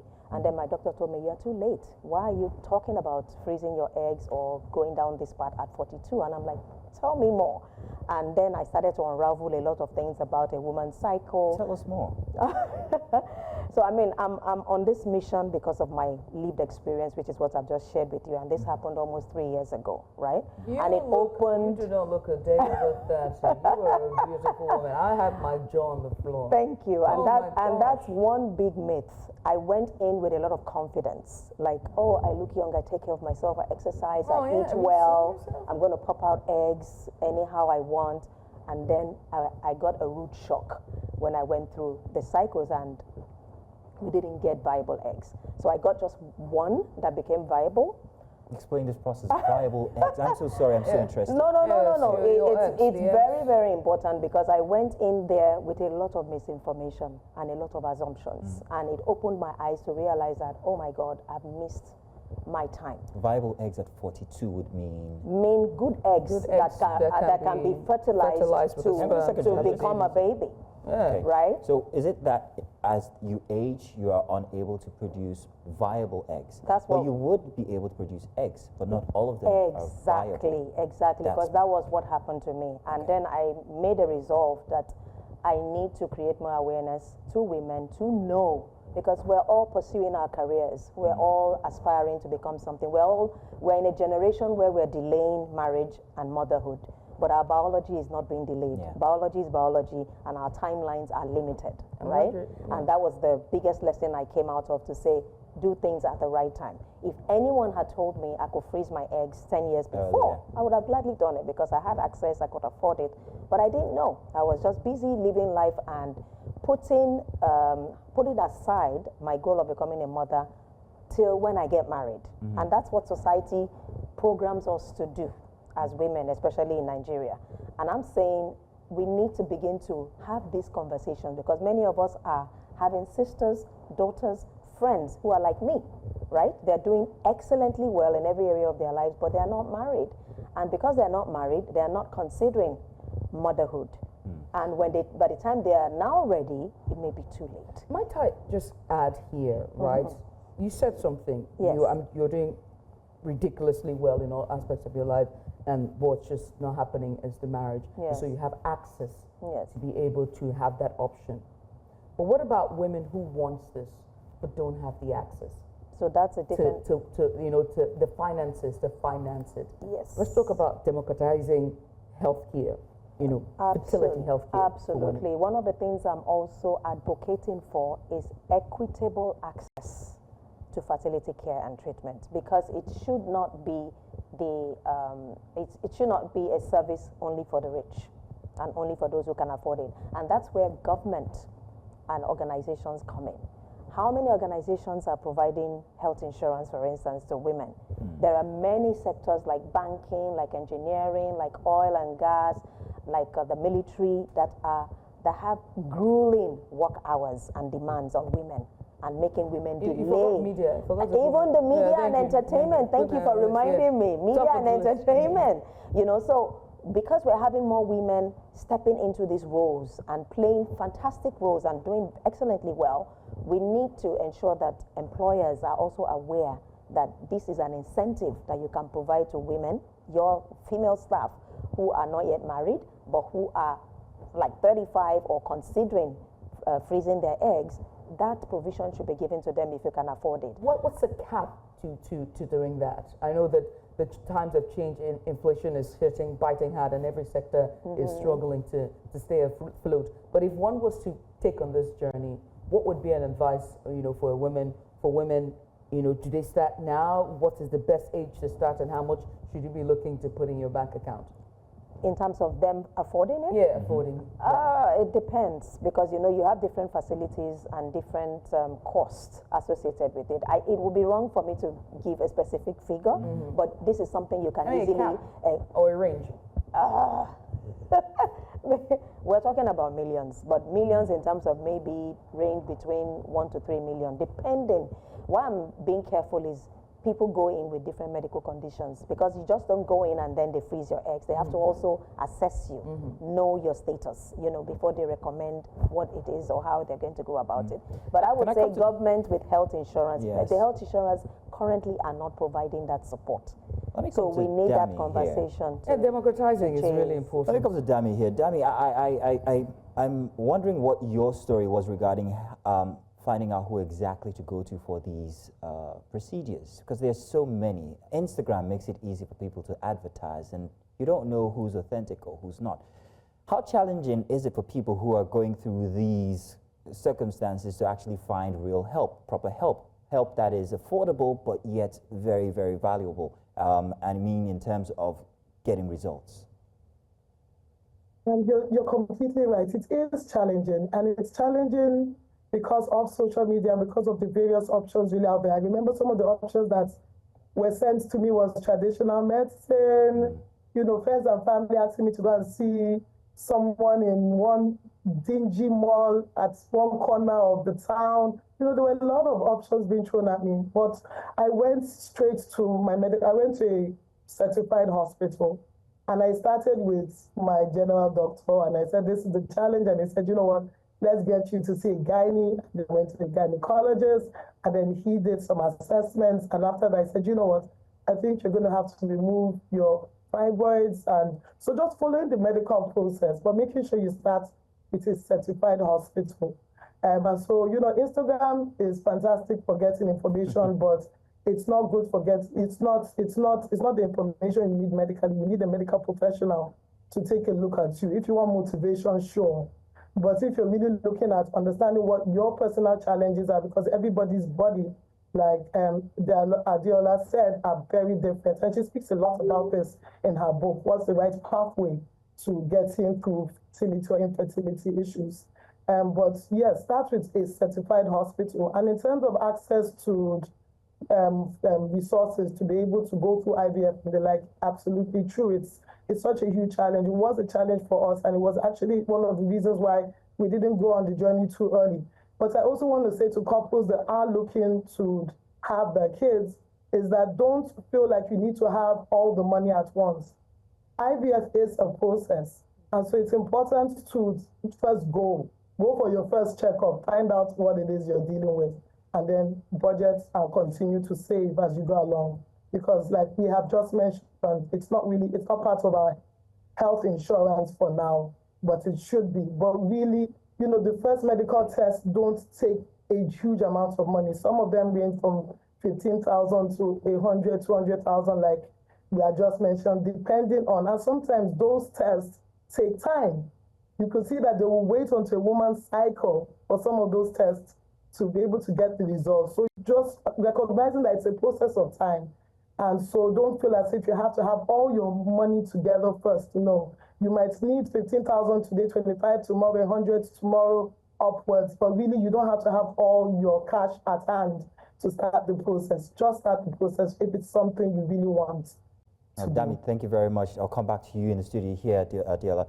Now, I mentioned that because of all the risks that people are going through. We also had a report from weeks ago that showed, I think it was a situation in the East where people who are looking for children go to these very dingy places like Dami has just noted, and they're giving children without even evidence of pregnancies, and they even believe the gullibility of it all. Desperate times. Exactly. So how can people protect themselves from these desperate people? The government has a huge role to play here to protect the people from people who are taking advantage of people's vulnerabilities. I would look at it in two ways. You know, the same way we have NAFDAC doing a fantastic job helping to calm down on those that are selling fake drugs. We really need the Ministry of Health and the Medical Council to do their job. We shouldn't have somebody putting a sign of a facility promoting a service that has not been certified and even approved to operate. You know, Instagram is open to everyone, but a physical structure means there has to be clearance, there has to be approval, there has to be checks on the person's certification or training. Where is this person registered? You know, and a consumer or a client won't have the facility to do that. But this person is advertising. Who approved the signboard? Who approved that this person can run a business? The government needs to step up in that regard. And I also want to say that, look, religion is a big issue in this country. I think that we need to really begin to learn to separate the role of religion from the role of science. Because sometimes a lot of us are looking for miracles that do not exist. Do you get what I mean? I think it's okay if you go for a medical assessment and they tell you your status, for you to then work with the result of that status to treat yourself. But when you are given a status or a medical report, and then you begin to whip up some sentiment for a miracle, I'm not ruling out the possibility of miracles. But again, miracles are one in 1 million or 1 in 2 million. Do you get what I mean? All the others then need to take practical steps to say, okay, my doctor has given this report. Let me do what I've been asked to do, and then pray that the treatment works. One of my Christian friends will say that science is a gift of religion and is a gift of God. Absolutely. And I would say, you know, absolutely. I take it, you know, whatever it is, I take it. But we've talked about women and we've talked about their issues. Yes. As we wrap up this conversation, I want you to sound the alarm for men as well. Yeah. And also how healthcare professionals and fertility doctors should also sound the alarm for men, especially in our society. It starts again with our culture. There's a lot of masculinity, you know, there's a lot of toxic masculinity that we're practicing now. If a man has a problem that is related to fertility, please understand that it has nothing to do with your masculinity. It's a medical condition. It doesn't reduce you as a man in terms of your value, in terms of what you're worth. It's just a medical condition that needs to be addressed, because a lot of men confuse sexual performance with fertility. You may be performing excellently, but you have a problem with your sperm, right? And it's the sperm that is needed to fertilize. It's not your fault. It's a medical situation. And I always tell couples, yes, I tell couples, regardless, if you're dealing with infertility, whether it's the woman that has a problem, whether it's the man, you're a couple. What is most important is looking for a solution together. There should be no blame game of, oh, you are the one with no sperm or you are the one with no viable eggs. No, you've taken vows to become one. So what's the way forward? What's the solution? And for many men, please, this is one thing I really want to impress upon them, especially for men who don't have sperm. You can use donor sperm, and it is between you and your wife. It's nobody's business. Sorry, at the very end, this is becoming very curious. Donor sperm would mean then it's not my DNA then? It doesn't matter. But then there are implications that culturally or sentimentally. Again, it's about our mental, how we mentally condition ourselves. A child that is conceived with your wife, right? For instance, in my situation now, maybe my option would be, if I get married, I'm going to use a donor egg with my husband's sperm. If I cannot conceive biologically. So if I carry that child or somebody carries that child, it's my child. Yeah, you see it's because we have culturally conditioned men. That's an issue. We have an issue. Is why, but I don't have a problem. Is still on it. I'm not saying you do. I'm just saying that thinking, right, that the general populace has, is why the adoption rate is very low. I agree, absolutely. People still look at it like it's not your biological child. Every child is valuable and every child is a miracle.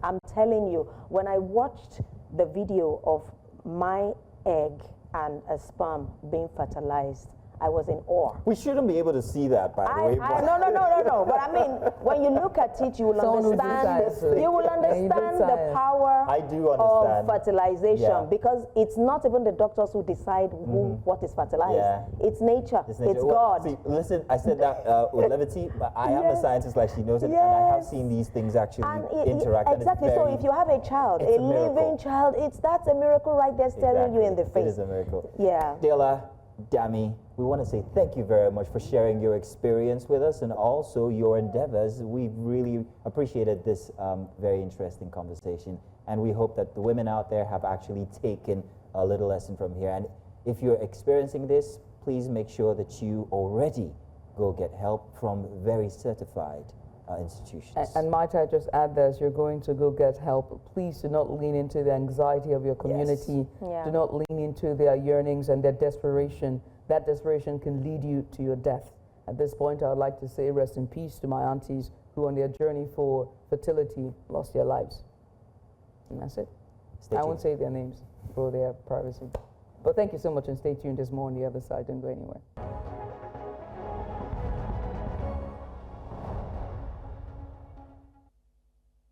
Welcome. It's time for Breakfast Headlines. My name is Mazino Peel. At this hour, we begin in Rivers State, where the sole administrator, Vice Admiral Ibok Eket Ibas, has announced the release of withheld local government allocations. The former Chief of Naval Staff made this known during a meeting with heads of local government administrators on Friday in Port Harcourt, the state capital. Ibas stated that necessary steps would be taken to promptly pay workers' salaries and also expressed concern over the delay in salary payments across local government areas, acknowledging the struggles of affected workers. Let me assure you that the withheld allocations have now been released, and I hereby issue a directive that all the necessary steps be taken to ensure that these salaries are paid without any further delay. However, as this is a new administration, transparency and accountability are our watchwords. To this end, I hereby direct further that all local government areas furnish my office with the wage bills by way of a brief through the office of the head of service. This will enable me to acquaint myself with the situation, as this is my debut dealing with such a matter. All such submissions should be supported with relevant documents to provide clarity and ensure accuracy. Youth Council Eastern Zone has dragged the federal government to the ECOWAS Court of Justice over the suspension of Governor Siminalayi Fubara of Rivers State and other elected officials by President Bola Tinubu. The 12 litigants, led by Comrade Ibiso Harry, challenged the president's declaration of a state of emergency in Rivers State, describing it as an illegal suspension that violates their fundamental human rights. In the suit, the applicants urged the regional courts to issue an order setting aside and/or quashing the suspension of elected officials and removal of democratic structures and institutions in Rivers State. And at least 300 civil society groups have condemned the state of emergency declared by President Bola Tinubu in Rivers State, describing it as unconstitutional and unnecessary. The groups also criticized the National Assembly for approving the proclamation, insisting that the decision was both unjustified and inconsistent with constitutional provisions. Our correspondent Sager Ibrahim brings you the details here. Fortunately, we don't have that currently. We'll bring you in subsequent bulletins that report. Now, Netumbo Nandi Ndaitwah has been sworn in as Namibia's first female president and fifth leader. Chief Justice Peter Shivute administered the oath to her on Friday during the nation's 35th Independence Day ceremony at the State House. Now, outgoing President Nangolo Mbumba handed over power to Nandia Ndaitwah at the ceremony that had to be moved from the Independence Stadium because of rare heavy rains. She won the election late last year, with more than 57% of the vote casts, with Panduleni Itula, her closest rival, getting 26%, according to the Electoral Commission. But Itula rejected the outcome, saying the election was deeply flawed. She has pledged to transform Namibia's economy and unite the people after political divisions split the country. And that's all the breakfast headlines for now. Do stay tuned. We've got more coming your way, especially inside the final hour for Breakfast Extra. Stay tuned.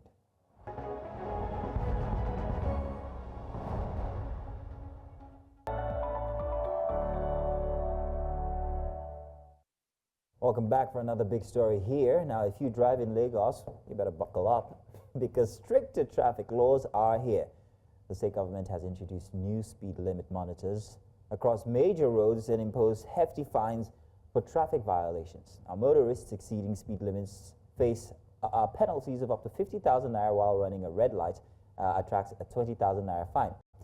Now, the claim Now, to curb reckless driving, reduce accidents, and improve road safety, but not everyone is convinced. Some motorists argue that enforcement is too aggressive and the fines are too steep. So, how will these new laws impact road users? Are they a step in the right direction or just another financial burden on motorists? Joining us now to break it all down is Siminalayi Fubara, an auto security expert. Any relations to the other Fubara? No relations? Hi, how are you doing? Good to have you here. Good to have you. Good morning. Welcome.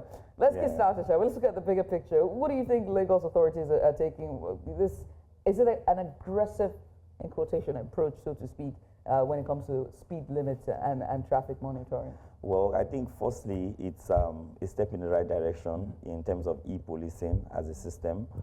But I feel like awareness has not really been properly done before the implementation started. And what I would have actually expected was that before the implementation, there will be a timing, and also before you can even say you want to find people, there should be like a strike, kind of. Not like once your car just passes through. Strike, third strike, you get fined. Second strike, third strike. No, your car just passes through, and 50,000 naira is off your plate number. Yeah. Lagos is a mega city, okay? And if you were to comparison of other mega cities, do they get strikes? The question.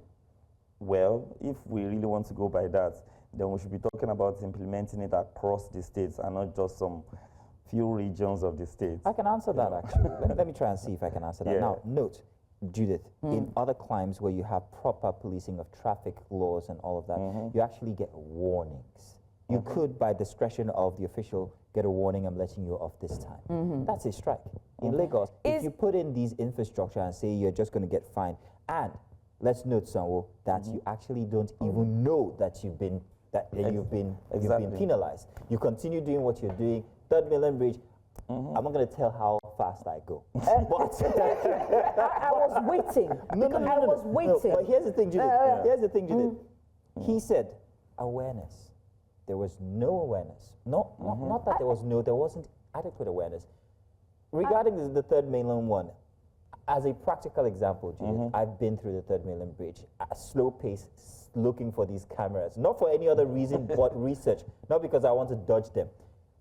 And I will tell you that I only noted, I think, what might have been one speed camera. And let me say this, right? Let me say this. And I hate that I'm on the side of the government for this one.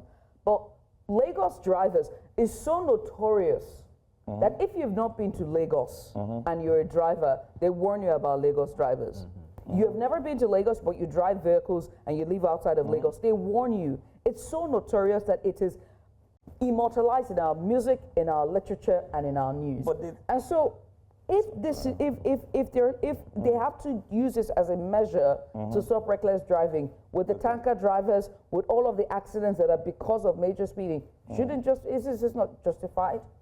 I feel like there's a difference between reckless driving and speed limits. There's a difference. And you need to also think about the architecture of our environment, because we also have insecurity issues. Somewhere like 3rd Mainland Bridge, you should not be driving slow at night in that kind of place.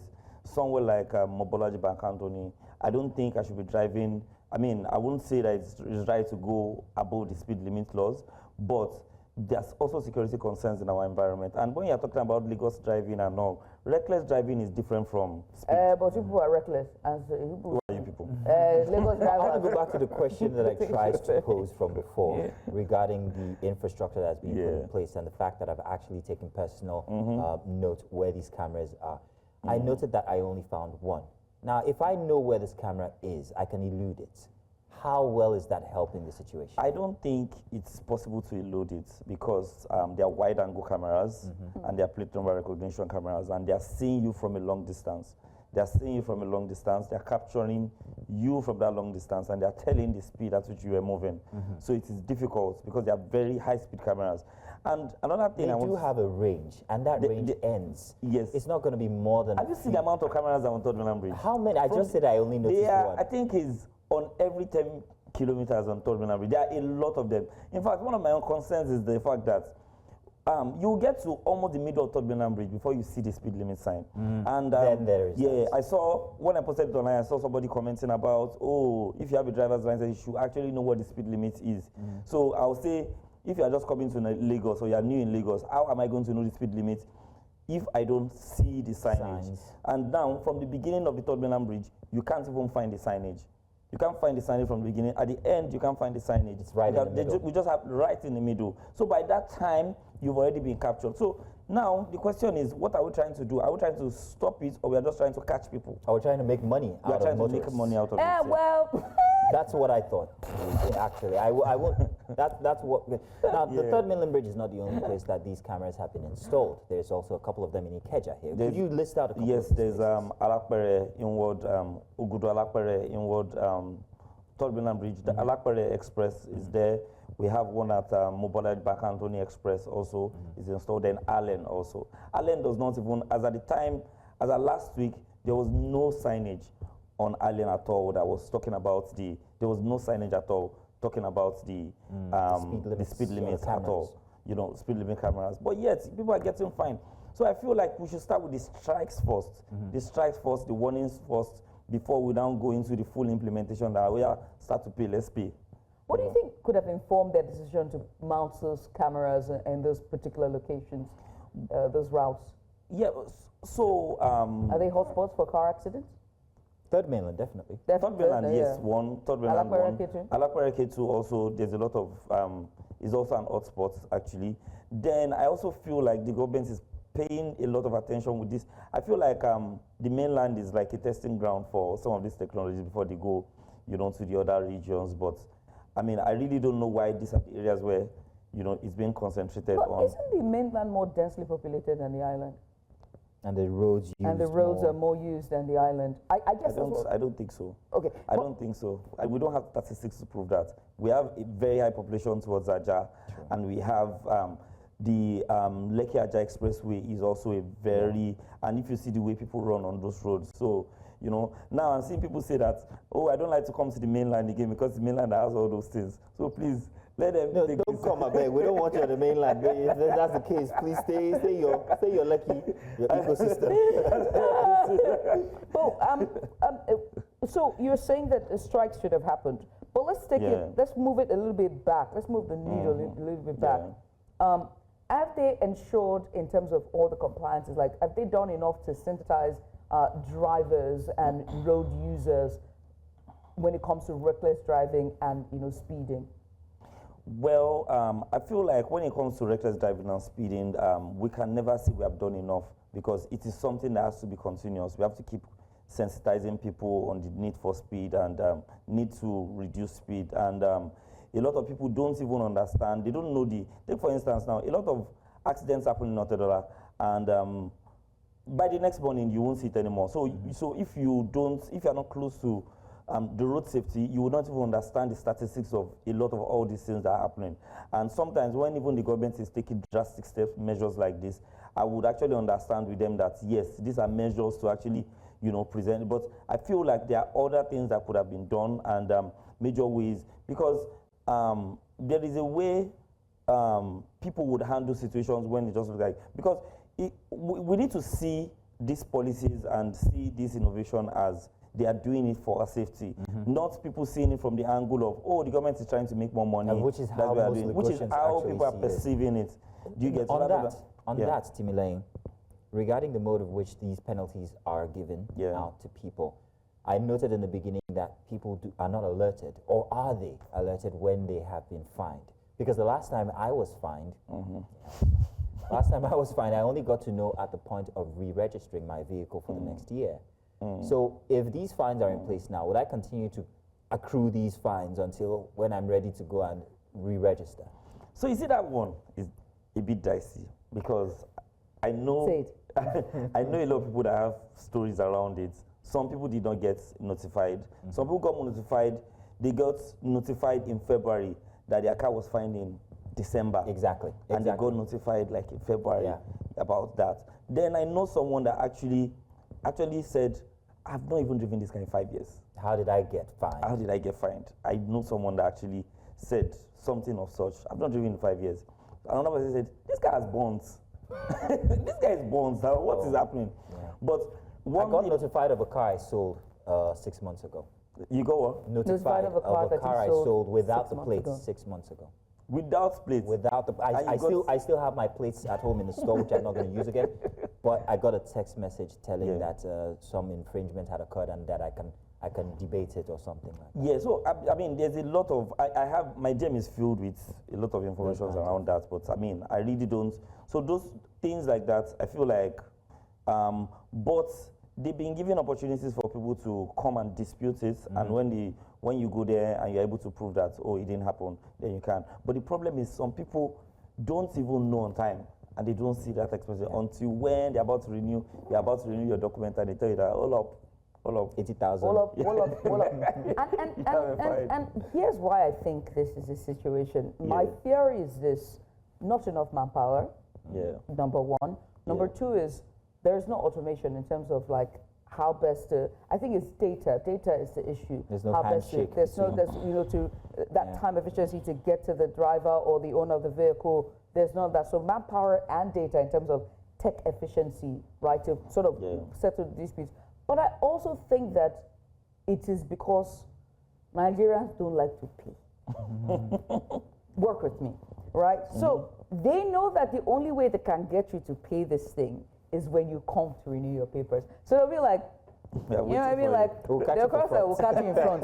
Be going. And so I think, and it's just who we are, it's our mentality, right? So three things. Interesting. So if you have that in place, then why do I still have the last mile guys or the FRSC on the roads harassing, in quote, harassing motorists? If I already have this in place where I will definitely get penalized when I'm renewing my papers. Thank you, Mazino. I think that is actually the big concern, because the big concern is the fact that we don't have synchronized data. We don't have synchronized data. And, it's so crazy that the Lagos database is different from the Abuja database, is different from Let's talk about that after. Go on. Centralization, I mean data, I just talked about it. And now, aside from that also, as the VIO is, I know VIO is working in integration with the Lagos State for this technology. Road safety is something completely different.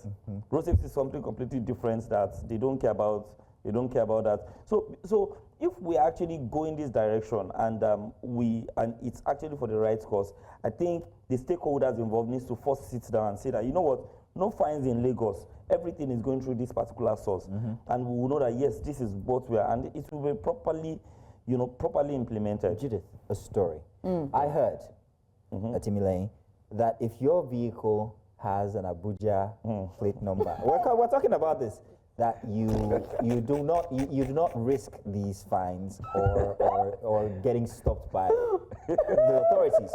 So when I heard this, allegedly,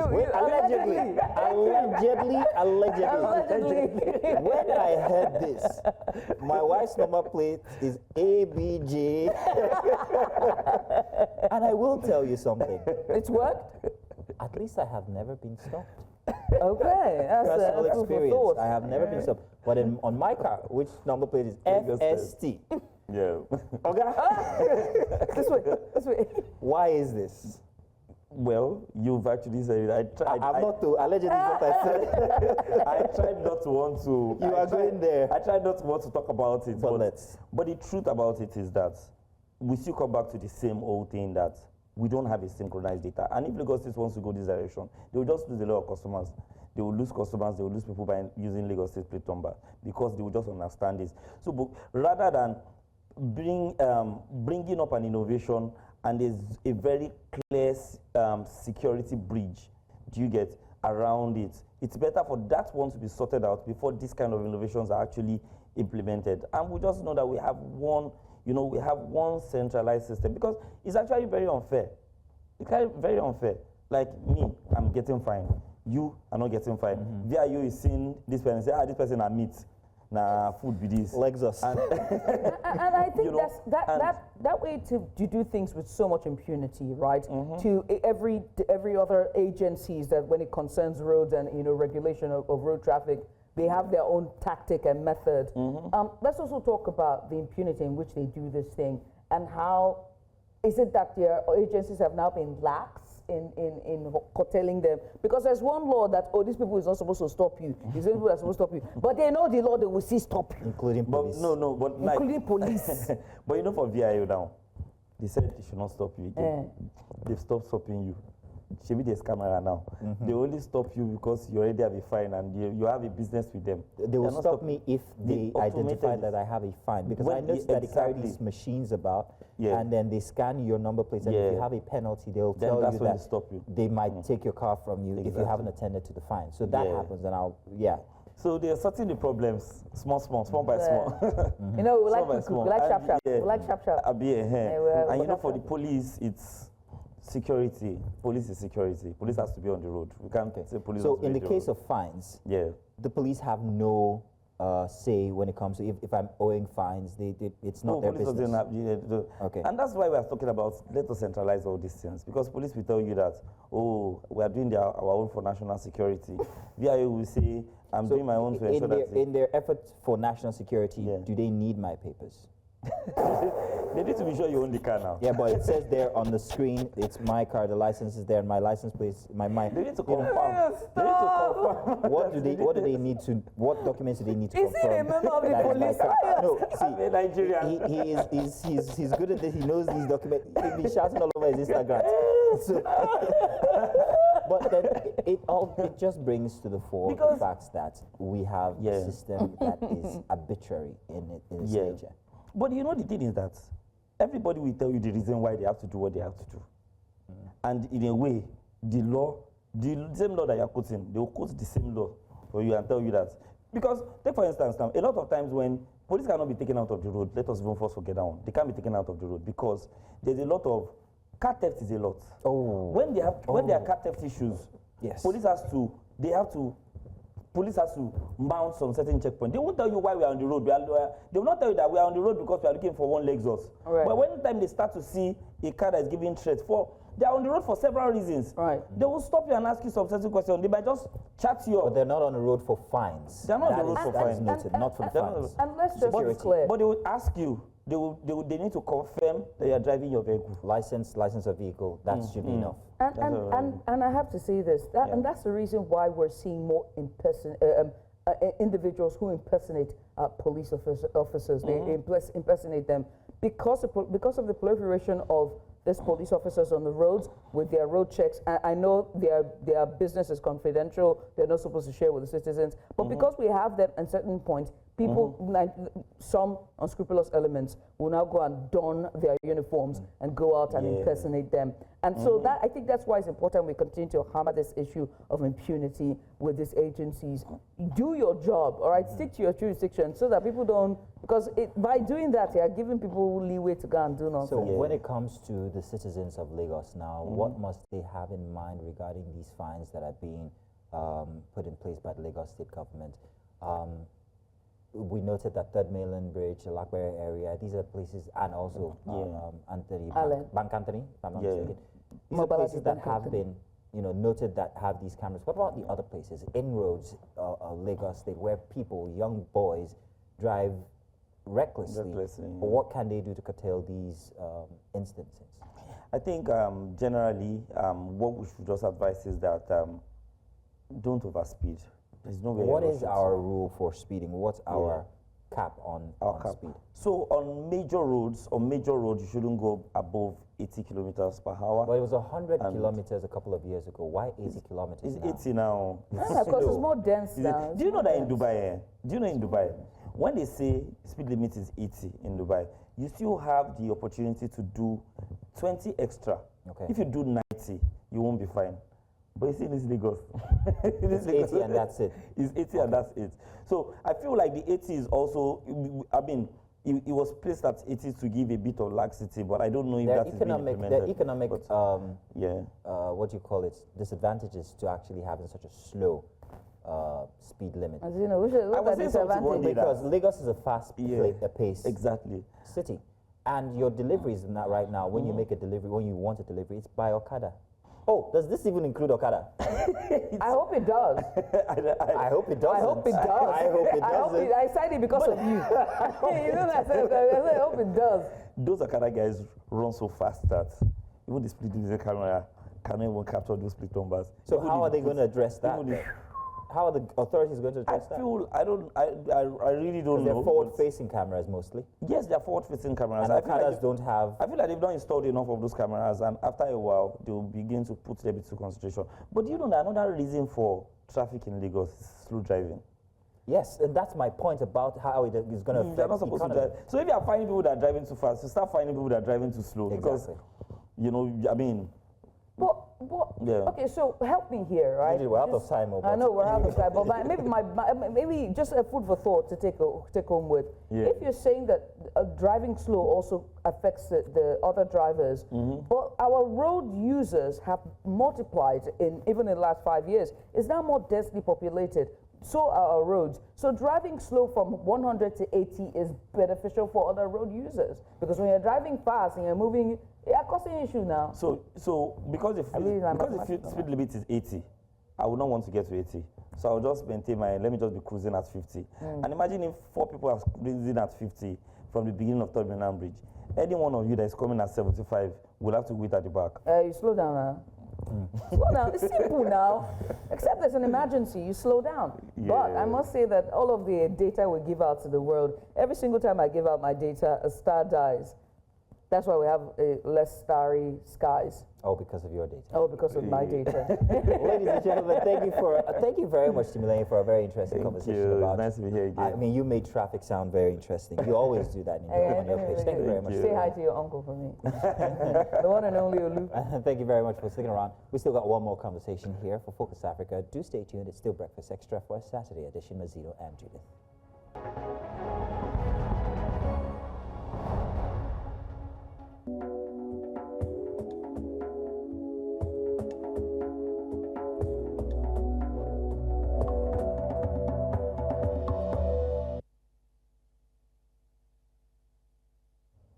Let's turn our focus now to Africa, the continent, and this time to East Africa, where a major development or diplomatic fallout is unfolding.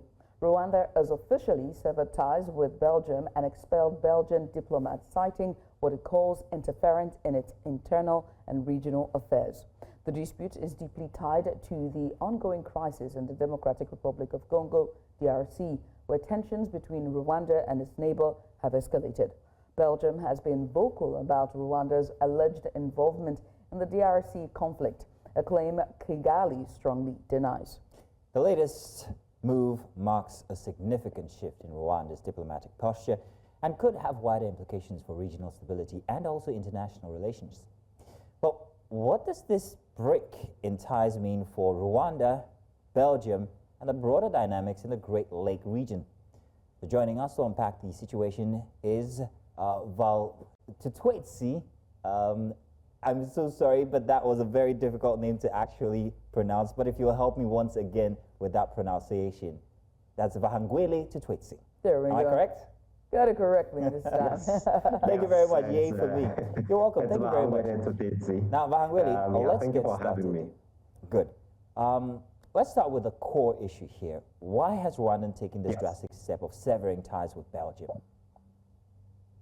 Okay, of course, this is due to Kigali stating that Belgium is actually, undermining the sovereignty of Rwanda, and also Belgium is actually, mobilizing, European Union countries to actually sanction Rwanda because of the conflict in the DRC. As we know that there have been a lot of allegations in terms of like Rwanda supporting the M23 rebels, in Eastern DRC. So the main issue here is that, what the reason why Rwanda actually severed their diplomatic ties with Belgium is because Belgium is actually, spreading lies and also just undermining the sovereignty of Rwanda. So that is what was happening. Also, I mean, there are historical context, into the relation between Belgium and also Rwanda, as we know that Rwanda was actually a colony of Belgium, back, in the 20th century. Now, very interesting that you should actually bring in history here, because you are correct regarding them being a colony of Belgium. However, it's not just Belgium that are also have their eye on Rwanda regarding the relationship with the DRC and the minerals, actually, that are at the core of all of these backs and forth regarding relationships. What are the relationship now with other countries that have also raised these issues regarding the minerals that they have been purportedly exporting that have their origins from the DRC? Yeah, I mean, over the past months, we've been seeing a lot of countries, especially, countries within the European Union, countries like your United Kingdom, and also just the whole of the European Union actually sanctioning Rwanda and actually urging Rwanda to withdraw their troops from Eastern DRC. And of course, Kigali, they have actually denied the allegation that they are actually supporting the M23 rebels. And I mean, to their defense, they are saying that they are actually protecting their borders. So Rwanda and the DRC, they actually share the border, which is in the Eastern DRC. So they're actually, denying the allegations. So they have been sanctioned by a lot of countries, and also, if you could remember, I think about a month ago, the sour relations between South Africa and also Rwanda, over South Africa's mission in DRC. So a lot of countries have been condemning and also sanctioning Rwanda of their role in Eastern DRC. And also, I mean, if you look at the human impact, of the conflict in Congo, a lot of people are actually displaced, and a lot of people are actually losing their lives. We're talking about women, we're talking about children. So a lot of countries, including Western countries, have been condemning Rwanda of their role in Eastern DRC. You're right.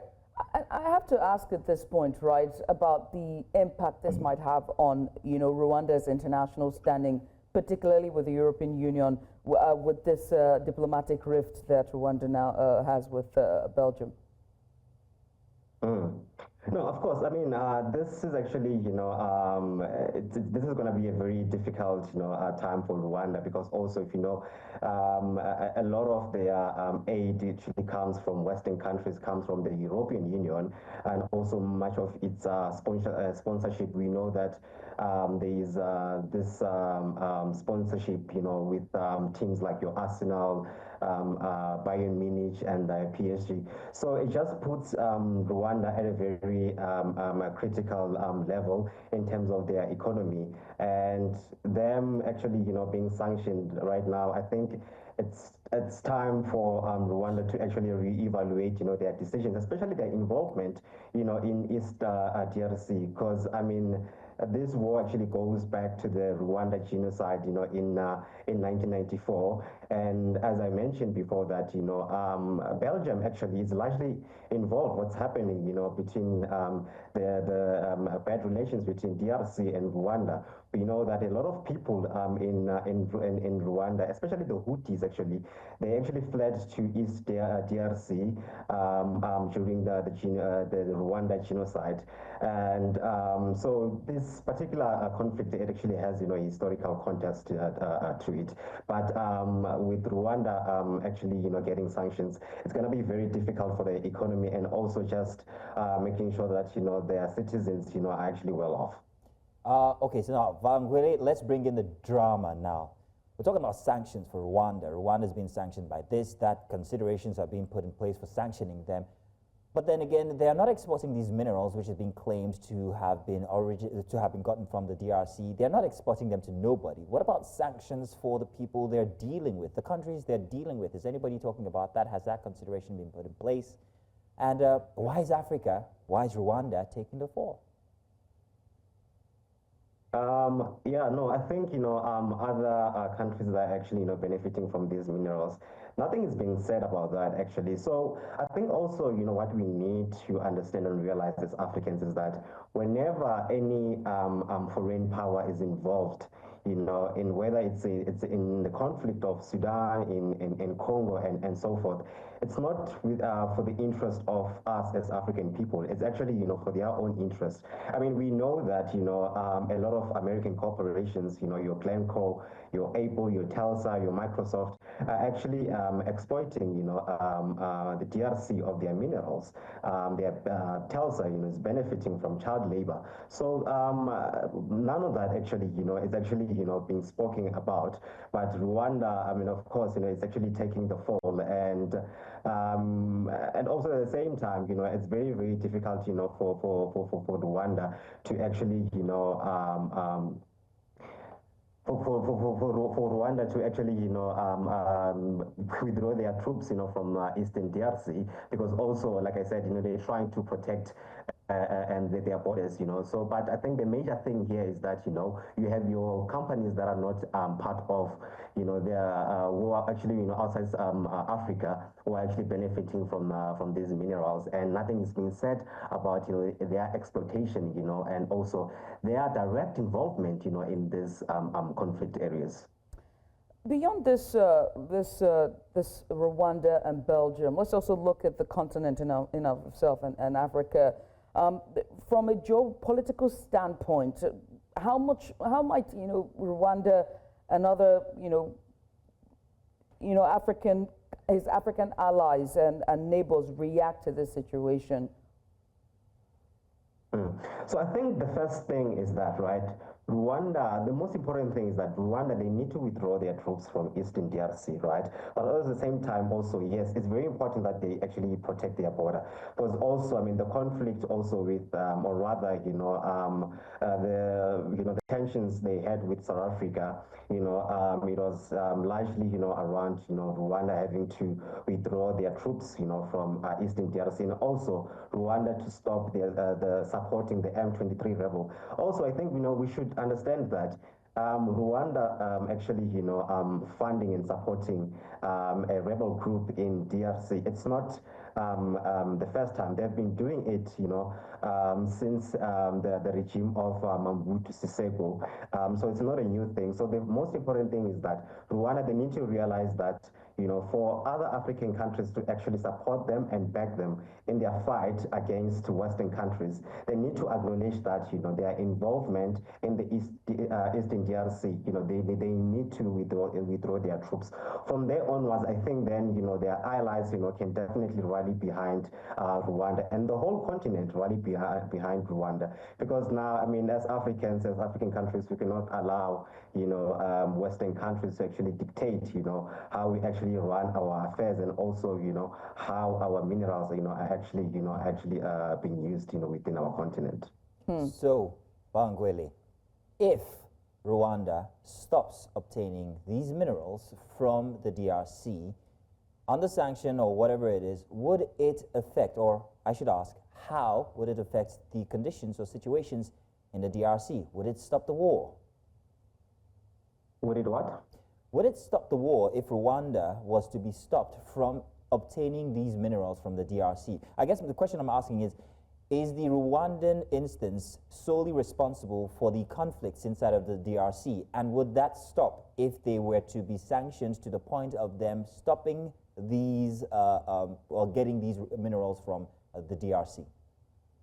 Well, I don't think so. I don't think so. So Rwanda is actually, you know, yes, part of the problem, right? Then also that's why it becomes very easier, you know, for Western countries to actually target Rwanda and also put blame on Rwanda.